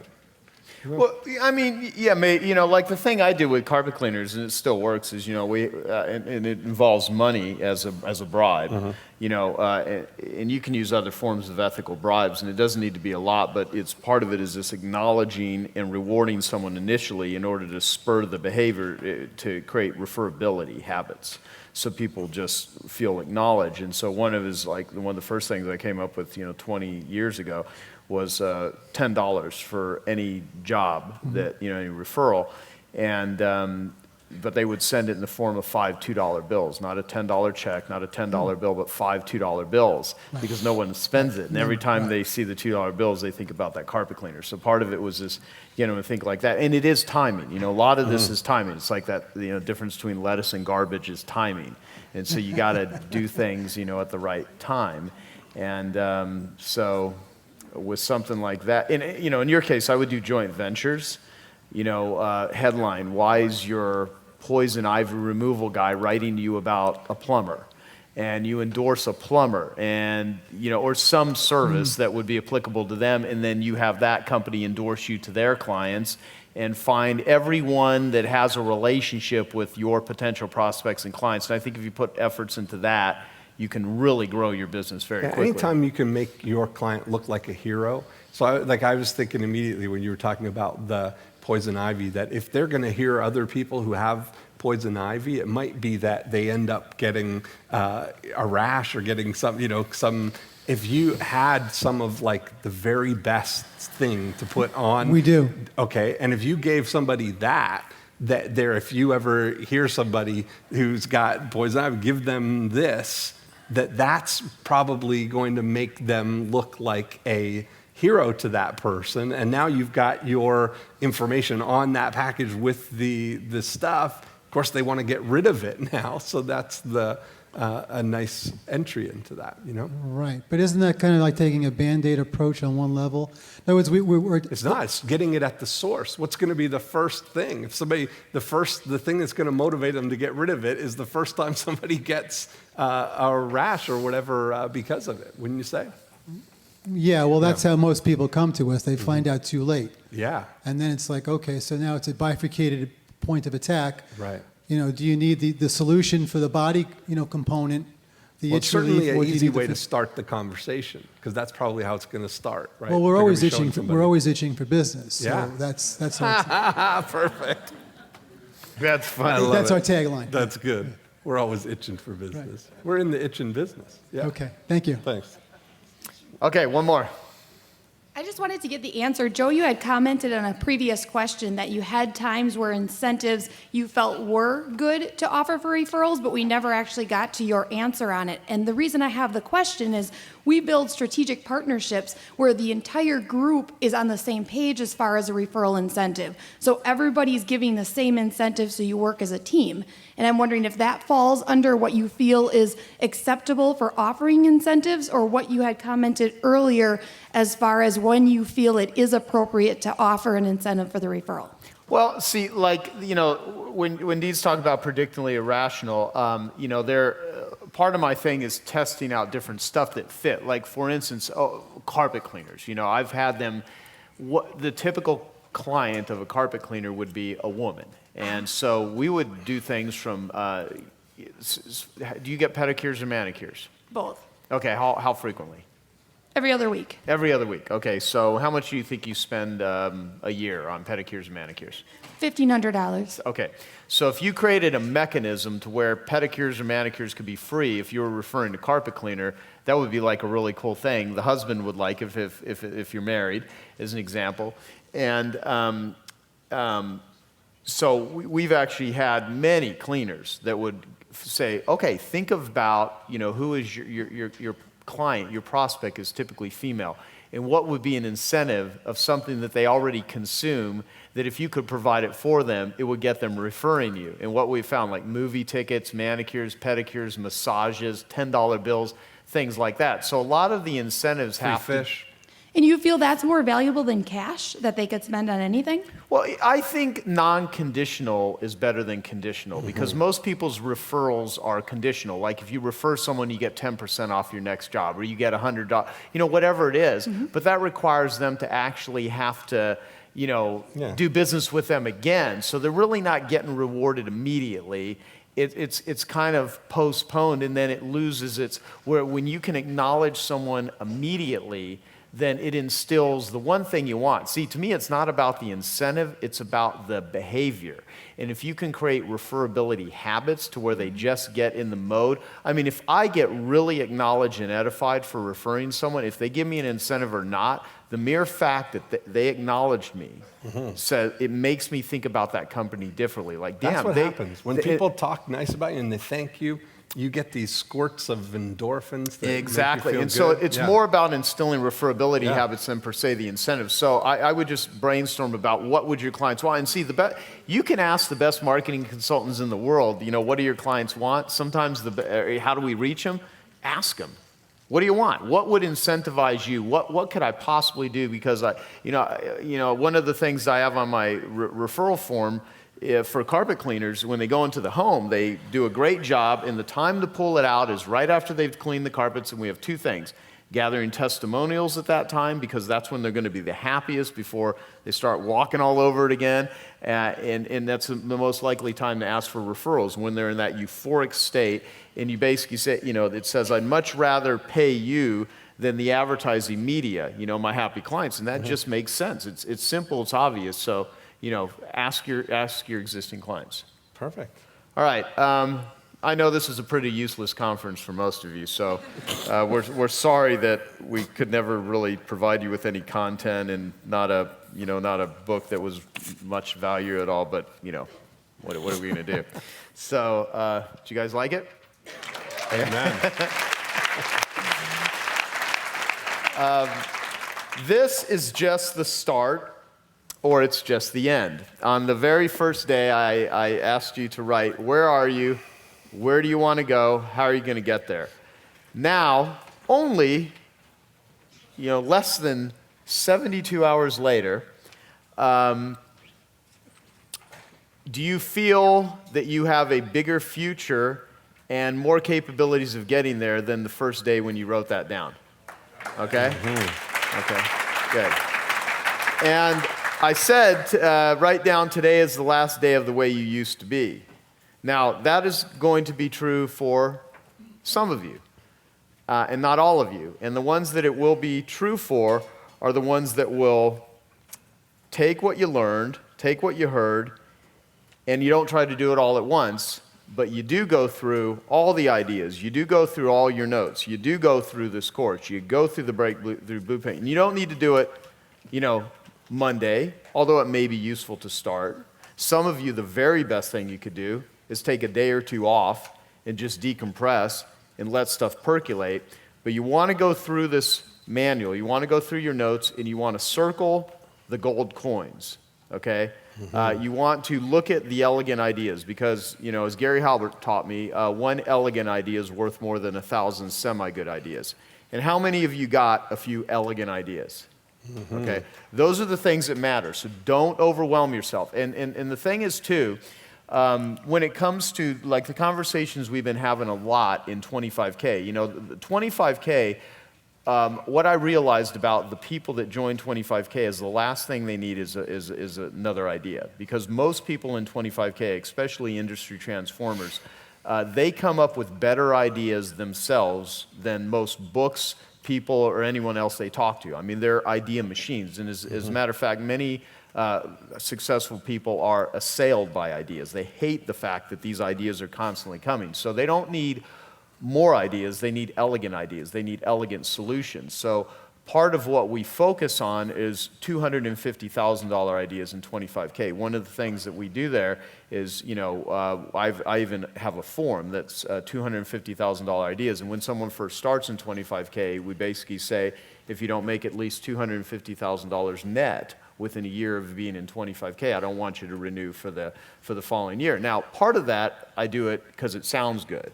The other part of the reason is it's kind of a trick that I want to play on their brain because it actually makes them perform better. When you start thinking, what ideas are worth $250,000 and you start having conversations with players about that, guess what? You come up with those things and you throw away all the bullshit ideas. It's funny, in Jeff Moore's speech, one of the things he got up and said, no more LMS. And I heard a couple people back there say, what's LMS? And it stands for lesser mortal shit. And it means don't do lesser mortal shit. I mean, you want to, if you want to be a player, you got to act like a player. Professionals, versus amateurs. That quote, amateurs wait for inspiration, professionals do it with a headache. And so, you want to be a pro. And you've been taught literally more about marketing in 3 days than most business owners will have ever been exposed to in their entire careers, even if they read marketing books. You learn more in 3 days in what's in here and what's in the Breakthrough Blueprint than I can assure you most people that would ever go through 4 years of college wouldn't have a smidgen of what we just gave you for $1,000. Okay? So thank you. And I have to give this guy credit because he truly is. He's a freaking genius. And just a great mind, and I'm very happy that we're able to do this stuff. And we didn't do a 3-day event for you to go away.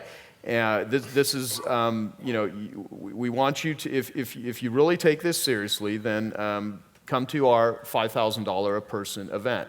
It will not be a seminar like this. It will be a consultation. It will be hot seats. It will be work, but it will give you the highest possibility of success with all of these strategies. And that's what we're going to focus on, and that's what Platinum is going to be like for the next year. And I'd like you to all join Strategic Coach. If you qualify, if it fits, join Strategic Coach.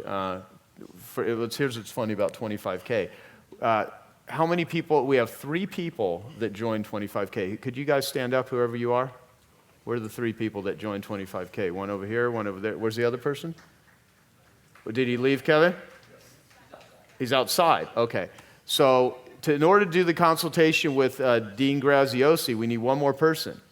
Okay, so someone join 25K right now. So these guys can have that consultation, and I could have your $25,000. Come on, do it right now. Quick. So if you are interested in 25K, do that, because we need one more person and to do Dean's thing.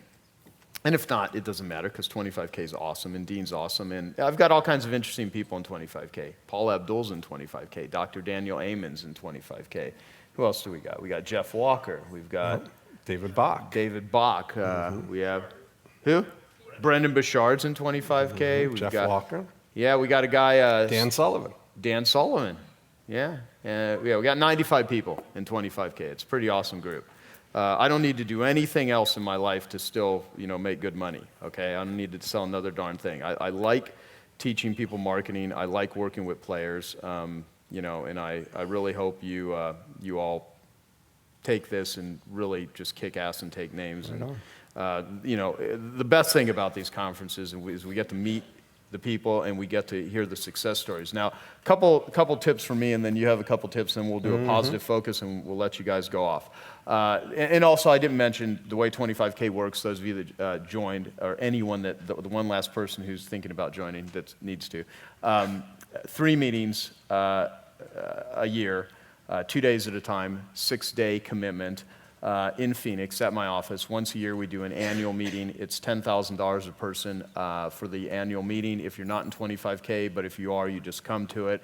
And we focus on 10-minute talks that are worth $250,000. We have a membership site, and there's tens of thousands of dollars of information products. Many of the members contribute all their stuff, and it's pretty intense. So that's the way that looks. The way the 3-day meeting is going to work is what? Just repeat. It's going to be the dates. So you guys all have access to the Breakthrough Blueprint online, going very deep into all of these 8 profit activators, all the exercises. This is a portion of what is actually online for you. So we want you all to go through those, to go through the exercises. There's audios there, there's videos, there's ad clinic, there's all kinds of samples of stuff, and there's laser coaching sessions where I've got a case study group with all kinds of different industries. I've chose these people from having people like a yacht broker, like a seafood broker, so people from the UK, people from Australia, photographer, real estate agents,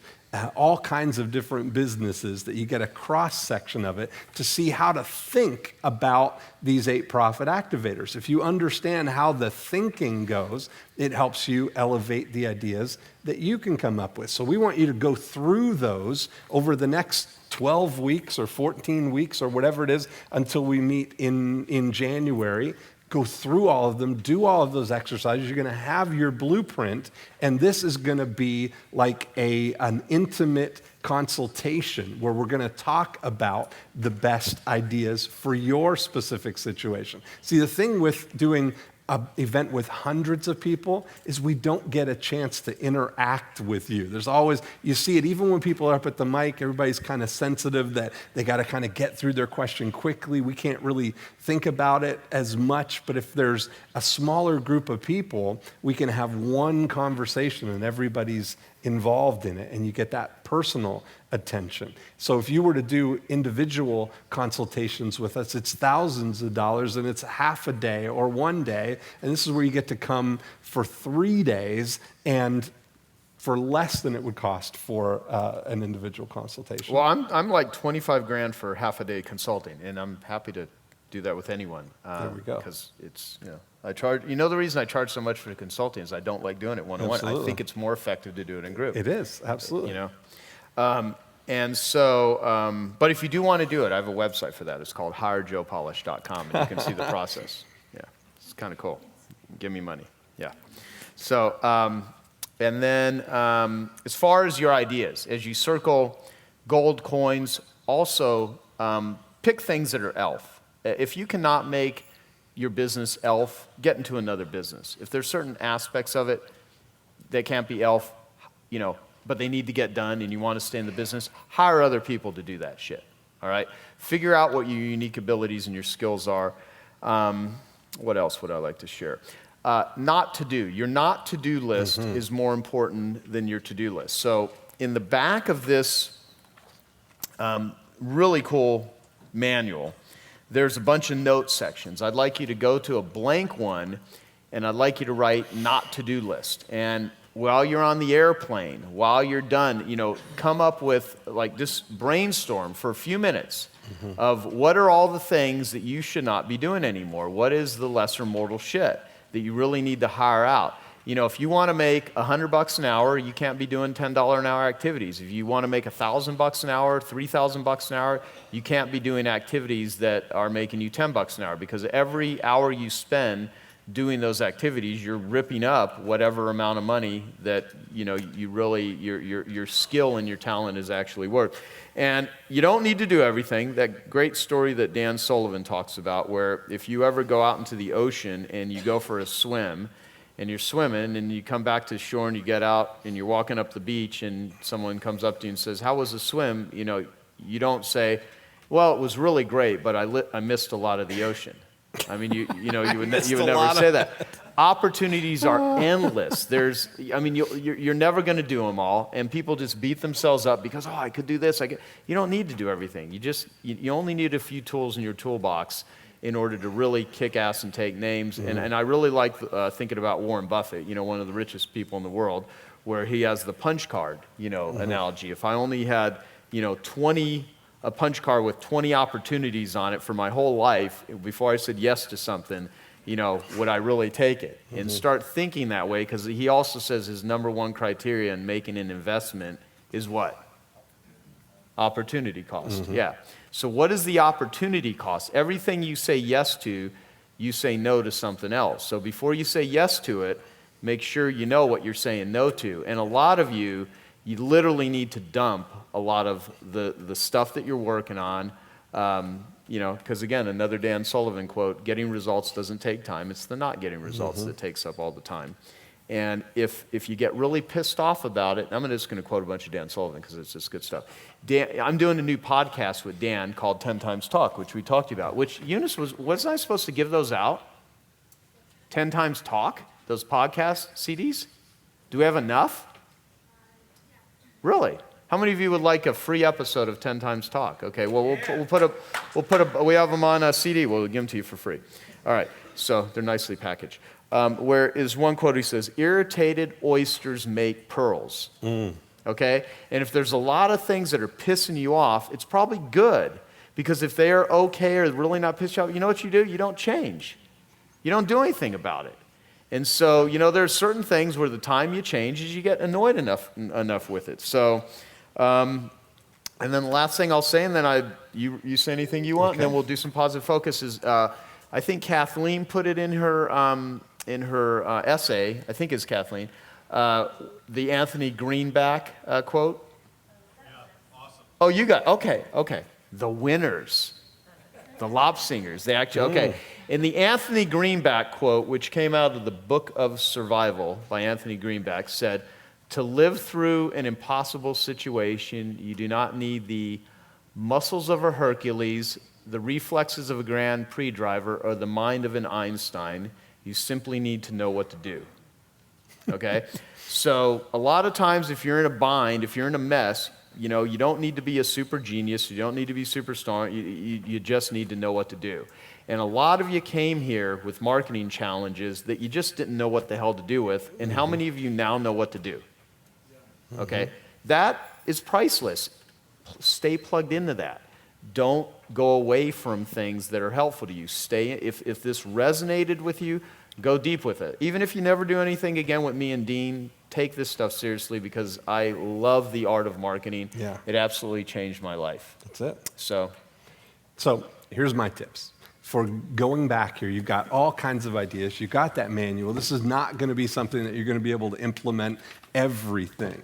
So you want to take a really focused approach to executing the things that are going to get you the highest return as fast as possible, the ones that you can get 100% implemented. So the very first thing, if you haven't already done it, is gather up all of the prospects that you have that are in Profit Activator number 3, all the leads that you've generated, and send them your amazing 9-word email. Send them an email, and that's going to immediately get you some reconnections with those people. Then you want to re-watch the 50-minute Focus Finder video. If you haven't watched that in a while, watch that and really build time for execution into your schedule. When Paulette was talking this morning about this concept of buffer days, where you're preparing, where you're doing things, block off an entire day where you're going to go through all of the notes that you have. Do a 50-minute Focus Finder. Write down every idea you can think of for your before unit, for your during unit, for your after unit. Write all of the ideas that you have, get them all out onto paper, and then go through and select the ones that are the gold coins for you. Take them out of there and prioritize which ones you're going to execute on. If you can get into the habit over the next 90 days, over the next 12 or 14 weeks before we meet in January, if you were to think about 12 buffer days over the course of the next 3 months, how much you could implement by focusing 100% on those. Guess what? All the other stuff, all the busyness, all the results that you're already getting, they'll fit in to the time that you've got left. You'll be able to adapt to that. But the most powerful thing you can do is block off that buffer time. Remove yourself from your current environment. You know, we talk about my evil scheme hatchery where it's just completely removed, no phone, no internet, all for focusing. Create an environment for that where you can play golf. Yeah. That's what I'm trying to say. So, anyone would like to get up to the mic and any positive focus, what you got out of the week? We'll take a few comments and then we are done.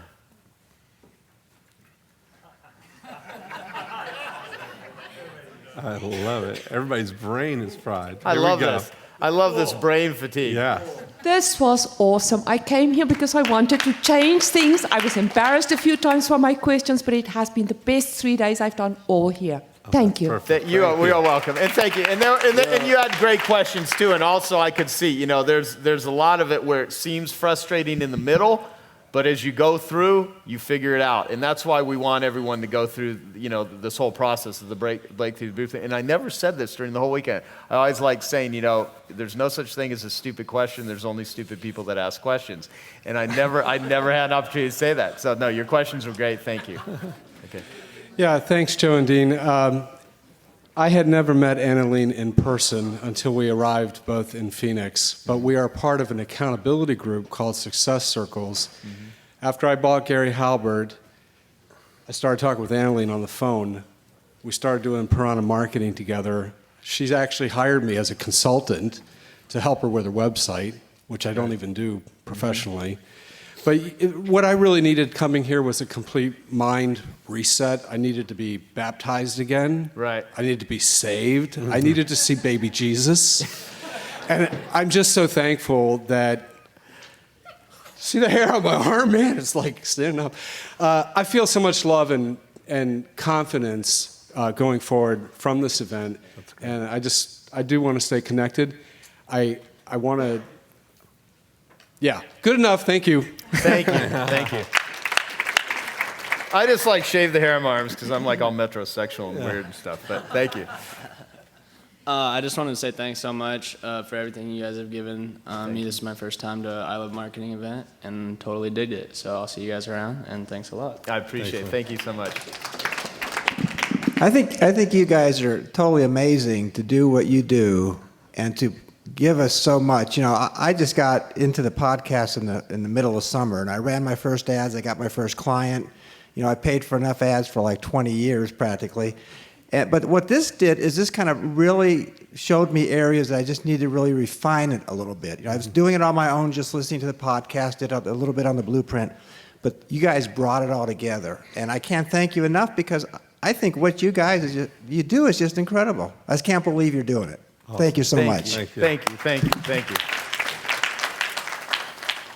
Thank you very much. When I came here, I was really distracted with a lot of projects, and now I really have a clear structure in front of me, and I can really see that I have to go deep with some of my projects and really have my not-to-do list. That's really amazing. I just know what I need to get rid of, and that's really good. I mean, the power of these tools you gave us is just incredible.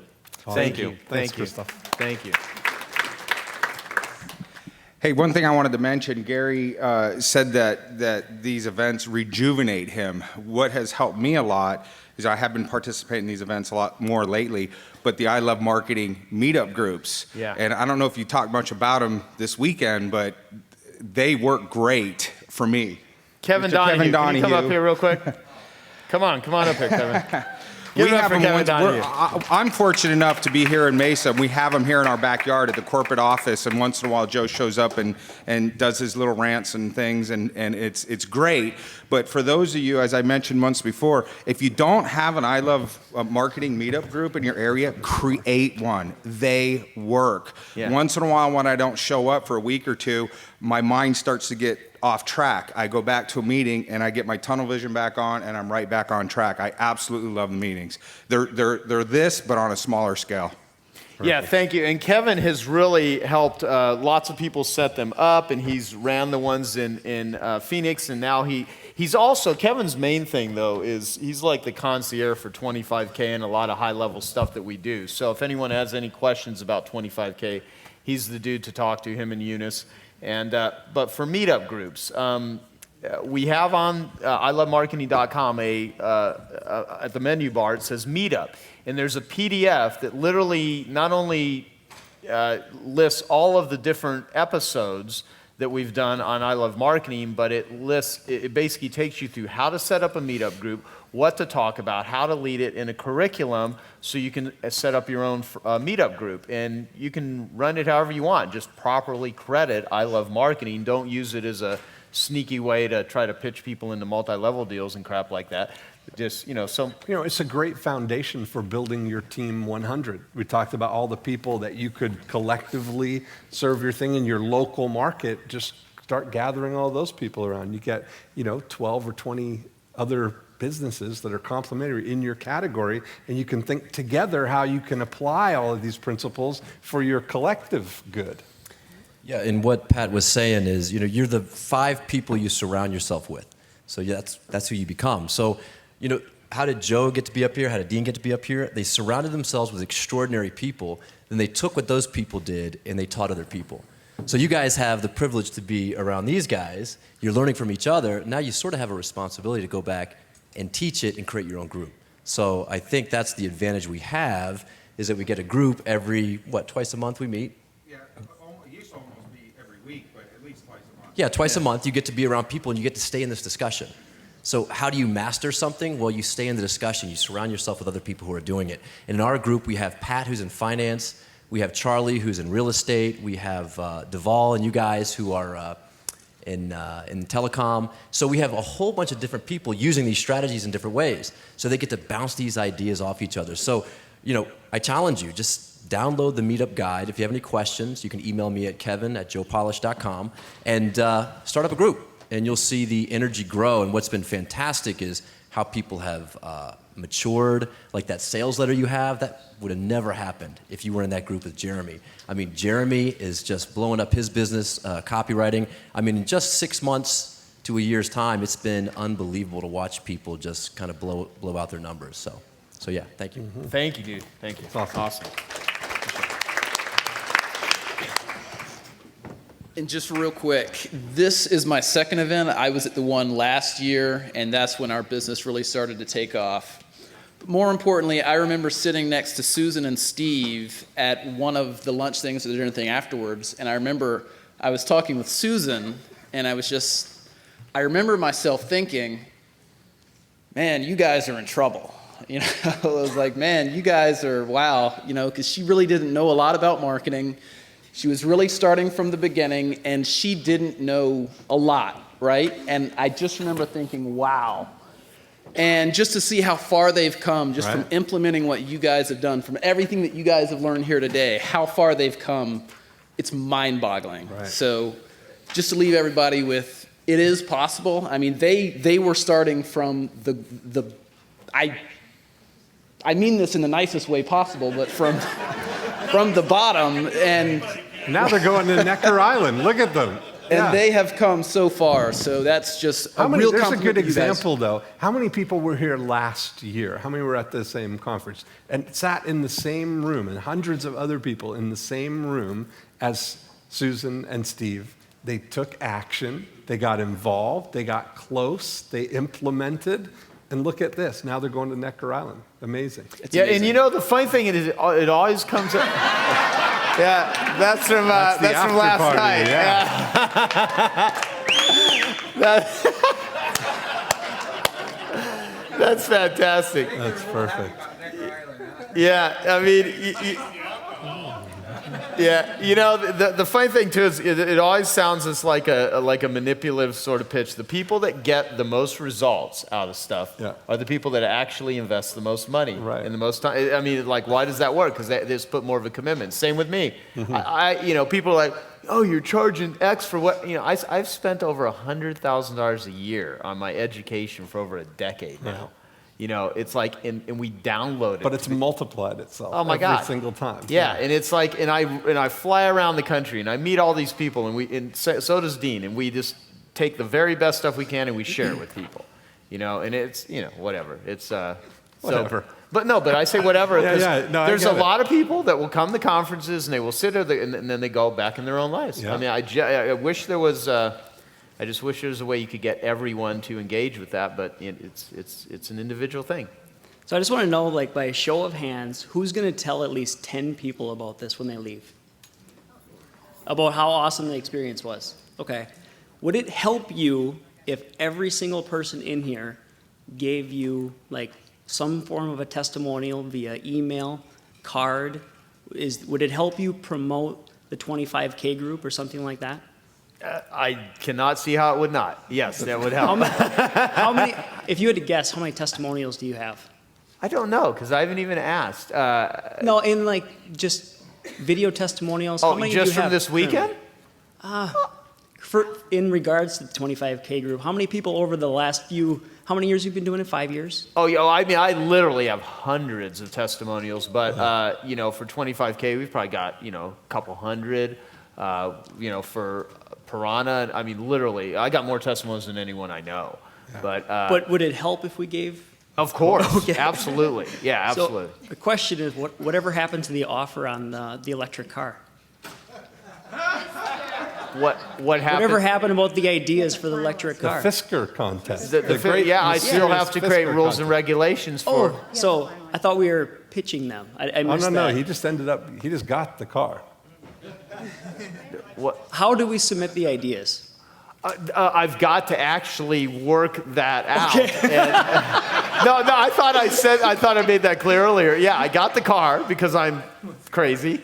And, you know, what I'm going to do is come up with a rules and regulation the same way that I created Better Your Best. And I'll come up with a criteria. Okay. But I would say you are definitely in the running for it just by what you're saying right now. Can I make a pitch for it? Sure. Now, don't get me wrong, I would absolutely love the car, truthfully, without a doubt. But I wanted to share the experience that, you know, I want to make an irresistible offer on the car, too, from the tactics that we learned. Truthfully, Maria, was it Forello? Forleo. Yep. She talked about, you know, having, what's a better website, or when you go to something, is it 5 testimonials versus someone that has 100,000 testimonials, or whatever she said. So the thought was, you know, I related that experience to me recently because I run a referral organization, and I had a person in that group after, it's a small group, there's only like 50 people in this referral organization, but the point was that one of the members stood up when I was giving a presentation during the group one day, and she said that if you feel that this person, she was talking about me, like really helped change your life within this group, please send them a testimonial and just give them send them a card. And like I think about all the things I did in my career. I mean, I'm young, I'm 27 years old, but I had so many people that sent me a card just saying like, you're doing such an awesome job, and the motivation behind that. And I was just like, it totally changed the way, I'm passionate about this whole thing. So then I looked at this, and you presented this whole offer. I'm like, shit, this would be sweet to have an electric car. I'm like, I'm from Green Bay, Wisconsin. I guarantee if I was driving this car, no one but Aaron Rodgers from the Green Bay Packers would probably have one of these. So I'm thinking about this. I'm like, okay, just keeping it really simple. What if every single person, we set a bar on this. What if every single person in here, or at least maybe it's 100 people or 200, sent you a heartfelt thank you? So it was just like what it did most for you. So that's the number one. You get all these testimonials. Okay. The second prong to this effect is, what if everyone reaches out to the highest caliber person they know in their network, because we know a ton of people in here, and then just sends out the 9-word email. It just says, have you heard of the group called 25K? Offering the question mark. Yeah. Okay. So from there, I'm hoping, because we took so much knowledge and information out, we're going to really pitch and say, you got to go to this website, you got to talk to Joe Polish, Dean Jackson, these guys rock. So my whole thought behind this is, if that idea gains a lot of traction, you double your testimonials, and hopefully everyone does this, and they really truly believe this, and everyone reaches out and to their highest level person in their network and sends at least one email out, it could be 2, that would gain a lot of traction. Absolutely. So the irresistible offer that I'm going to make is, if you can track the number of testimonials you get, and you can decide if you want to do it by email, if you want to have everyone email the testimonial, or a card, track that. Take all the cards and testimonials you get, pick one person, okay? When you pick that person, whoever it is, that name on there, if my idea is the best, what I will do is, if I win this, I will take that electric car, I'm going to drive it for one day, I'll get insurance on it, we'll figure it out, just to say like, hey, I won this, awesome, take a picture, maybe I'll just do that. But what I'll do is I will turn around and I will sell the car. I have public acknowledgement. I will sell the car, whoever's name you picked, I will take half of the earnings and I will send it to that person. Done. Without a question, one check will be sent. My last question to you, Joe, why did you pick the Make-A-Wish Foundation? Well, mostly because of the work that I did with Bill Phillips. Back in 1997, I gave him an idea for a documentary he had put together called Body of Work. And he wanted to distribute it for free, but he wanted people to place value on it. And so I had just done a campaign with Gary Halbert where I sent out my interview with Gary Halbert to a list of 1,200 people saying, I would like to send you this interview I did with Gary Halbert on a cassette tape. And in exchange for that, I want to send it to you for free, but I want you to listen to it and place value. So if you send me a check for $20 to the Phoenix Children's Hospital, I'll send it to you. And we raised like $7,000 in a couple weeks, all by direct mail. And this was back in end of 1996. And so I told Bill, I said, why don't you offer for people, pick a children's charity, either the Make-A-Wish Foundation or the Denver Children's Hospitals, because that's where he lived at the time and where he's back today. And so he picked the Make-A-Wish Foundation, came up with a goal to raise $100,000 for Make-A-Wish, and he literally raised that in about 3 weeks. And then it became $250,000, then $500,000, then $1 million. Awesome. And then Bill became the single largest individual contributor in the history of the world for the Make-A-Wish Foundation because of that idea. And he granted over 550 wishes to kids, and it just was amazing. And so I became, because of my friend JR, who's a Make-A-Wish kid, he came up with an idea to grant 500 wishes for kids with interviews. He interviewed me, told me his story. I thought the guy was amazing, became good friends with him, and then he introduced me to the CEO of Make-A-Wish in Canada, which is Jennifer Ritter. And basically, this was a couple years ago. And there's 3 people that run Make-A-Wish in the world: Make-A-Wish Canada, U.S., and international. And so half of the whole team of Make-A-Wish flew down to my office about a year and a half ago, and we just did a whole brainstorm in Make-A-Wish, so I just became very involved in helping raise money for the Make-A-Wish Foundation. That's kind of how it happened. That's awesome. Yeah. Thank you. So, No. so it's your idea. Here's what I would. I'm not. Can I finish? Sorry. Yeah. No, I want to give a lot of plug because I've always been thinking about. I mean, financially. I mean, I'm in a business. I've owned a couple different businesses. It's not like I've made millions of dollars, but I've done pretty well. And I was just thinking, like, I always wanted to give back to a charity and just like gain traction, especially one that I believe in. I mean, I think the Make-A-Wish Foundation is universal across the board. Right. And I was just thinking about like, so back to the last thing I said. The one who picks that lucky testimonial will get half the money, whatever they want to do with it. The half that I retain, I will totally donate it on behalf to the Make-A-Wish Foundation. That would be awesome. You know what? Well, here's what I'm going to do then. I'm going to take everything you just said. I'm going to watch this clip, this video, and I'm going to kind of really listen to what it is you've said here, and I'm going to personally contact you, and we're going to talk about this. And as far as submitting anything, any ideas, because you just threw it out there, support@joepolish.com. That will go directly to Eunice. And if you have any testimonials or if you want to write something and send a card, joepolish.com has our mailing address. My office and phone number are at my website, joepolish.com. If you guys want to send anything to me or Dean. Well, I think we should, if we're going to do that, at least just the idea, it should either be send it to some mailing address to have everyone. I mean, truthfully, it's just regardless. What's your name? Is it Cody? Cody. Cody. Yep.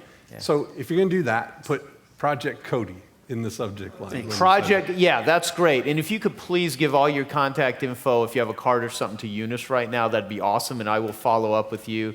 And thank you. Thank you very much. I think it's great. Yeah. Thank you. Hi, my name is Denise Gosnell, and I'm a member of the 25K group. And I know everybody's ready to go, so I want to be really brief. But I just feel so compelled to let any of you know that are on the fence about joining 25K that it's the best investment I have ever made in my entire life in myself and my business. And just to give you two quick examples, in the last 2.5 years that I've been in 25K, all the key connections that I have made, for example, I too now blog weekly for the Huffington Post, and because of Joe introducing us to Ariana Huffington in New York here a couple months ago.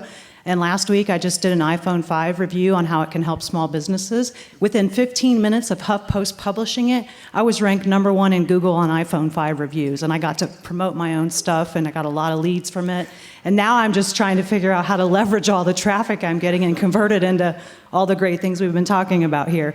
But, that's just one example of many. There are so many. There have been like 10 key people that I've met in the last 2.5 years.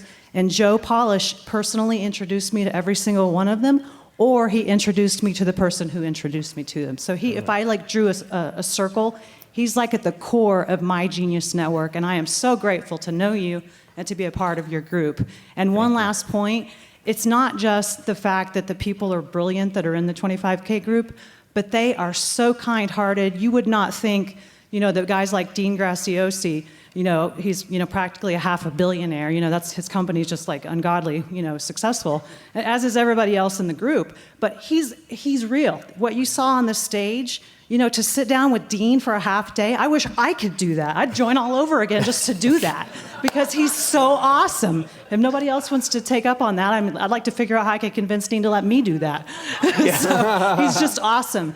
And then the last thing is I had a terrible house fire last year, and I won't bore you guys with the drama, but just to say that I had so much overwhelming support from my colleagues in 25K reaching out to me, calling me, and sending me flowers, more so than my own family. And I cannot tell you how much that means to me. So I cannot highly recommend that group enough. If any of you are on the fence and you're at the point in your business that you could afford that and could make the jump, it will take your business to the next level. Thank you, guys. Thank you, Denise. Thank you. Thank you. I too will make this quick, but yeah, there's no coincidence that there's a heart in the I Love Marketing, because this whole entire group, just what Cody just offered, that's what's great about this group. So that's one thing. The other thing was just, thank you for what you guys are providing to all of us who are still trying to, we're struggling through it all. So appreciate all that. And then also the speakers and introducing us to the latest and greatest trends, and so just amazing, amazing network, and thank you. Thank you, Mark. Appreciate it. Awesome. And all the free stuff as well. I appreciate that. So I came here, I had no idea anything about marketing really. I listened to your podcast, but I was overwhelmed with work and didn't know what to implement when. Too big of a to-do list. So I started an I Love Marketing group back in New York, but didn't do anything with it because I had no confidence in it. So now I'm going to go back home and just, go for it. And I want to thank you guys for that. Awesome. Awesome. Thank you so much. So how do you end something like this? There is no easy way. There's always more I want to say, but we can't do this all day. Can't we get? And I just want to acknowledge my team and the people in the back that really, again, have been. So thank you all. Thank you. And That's right.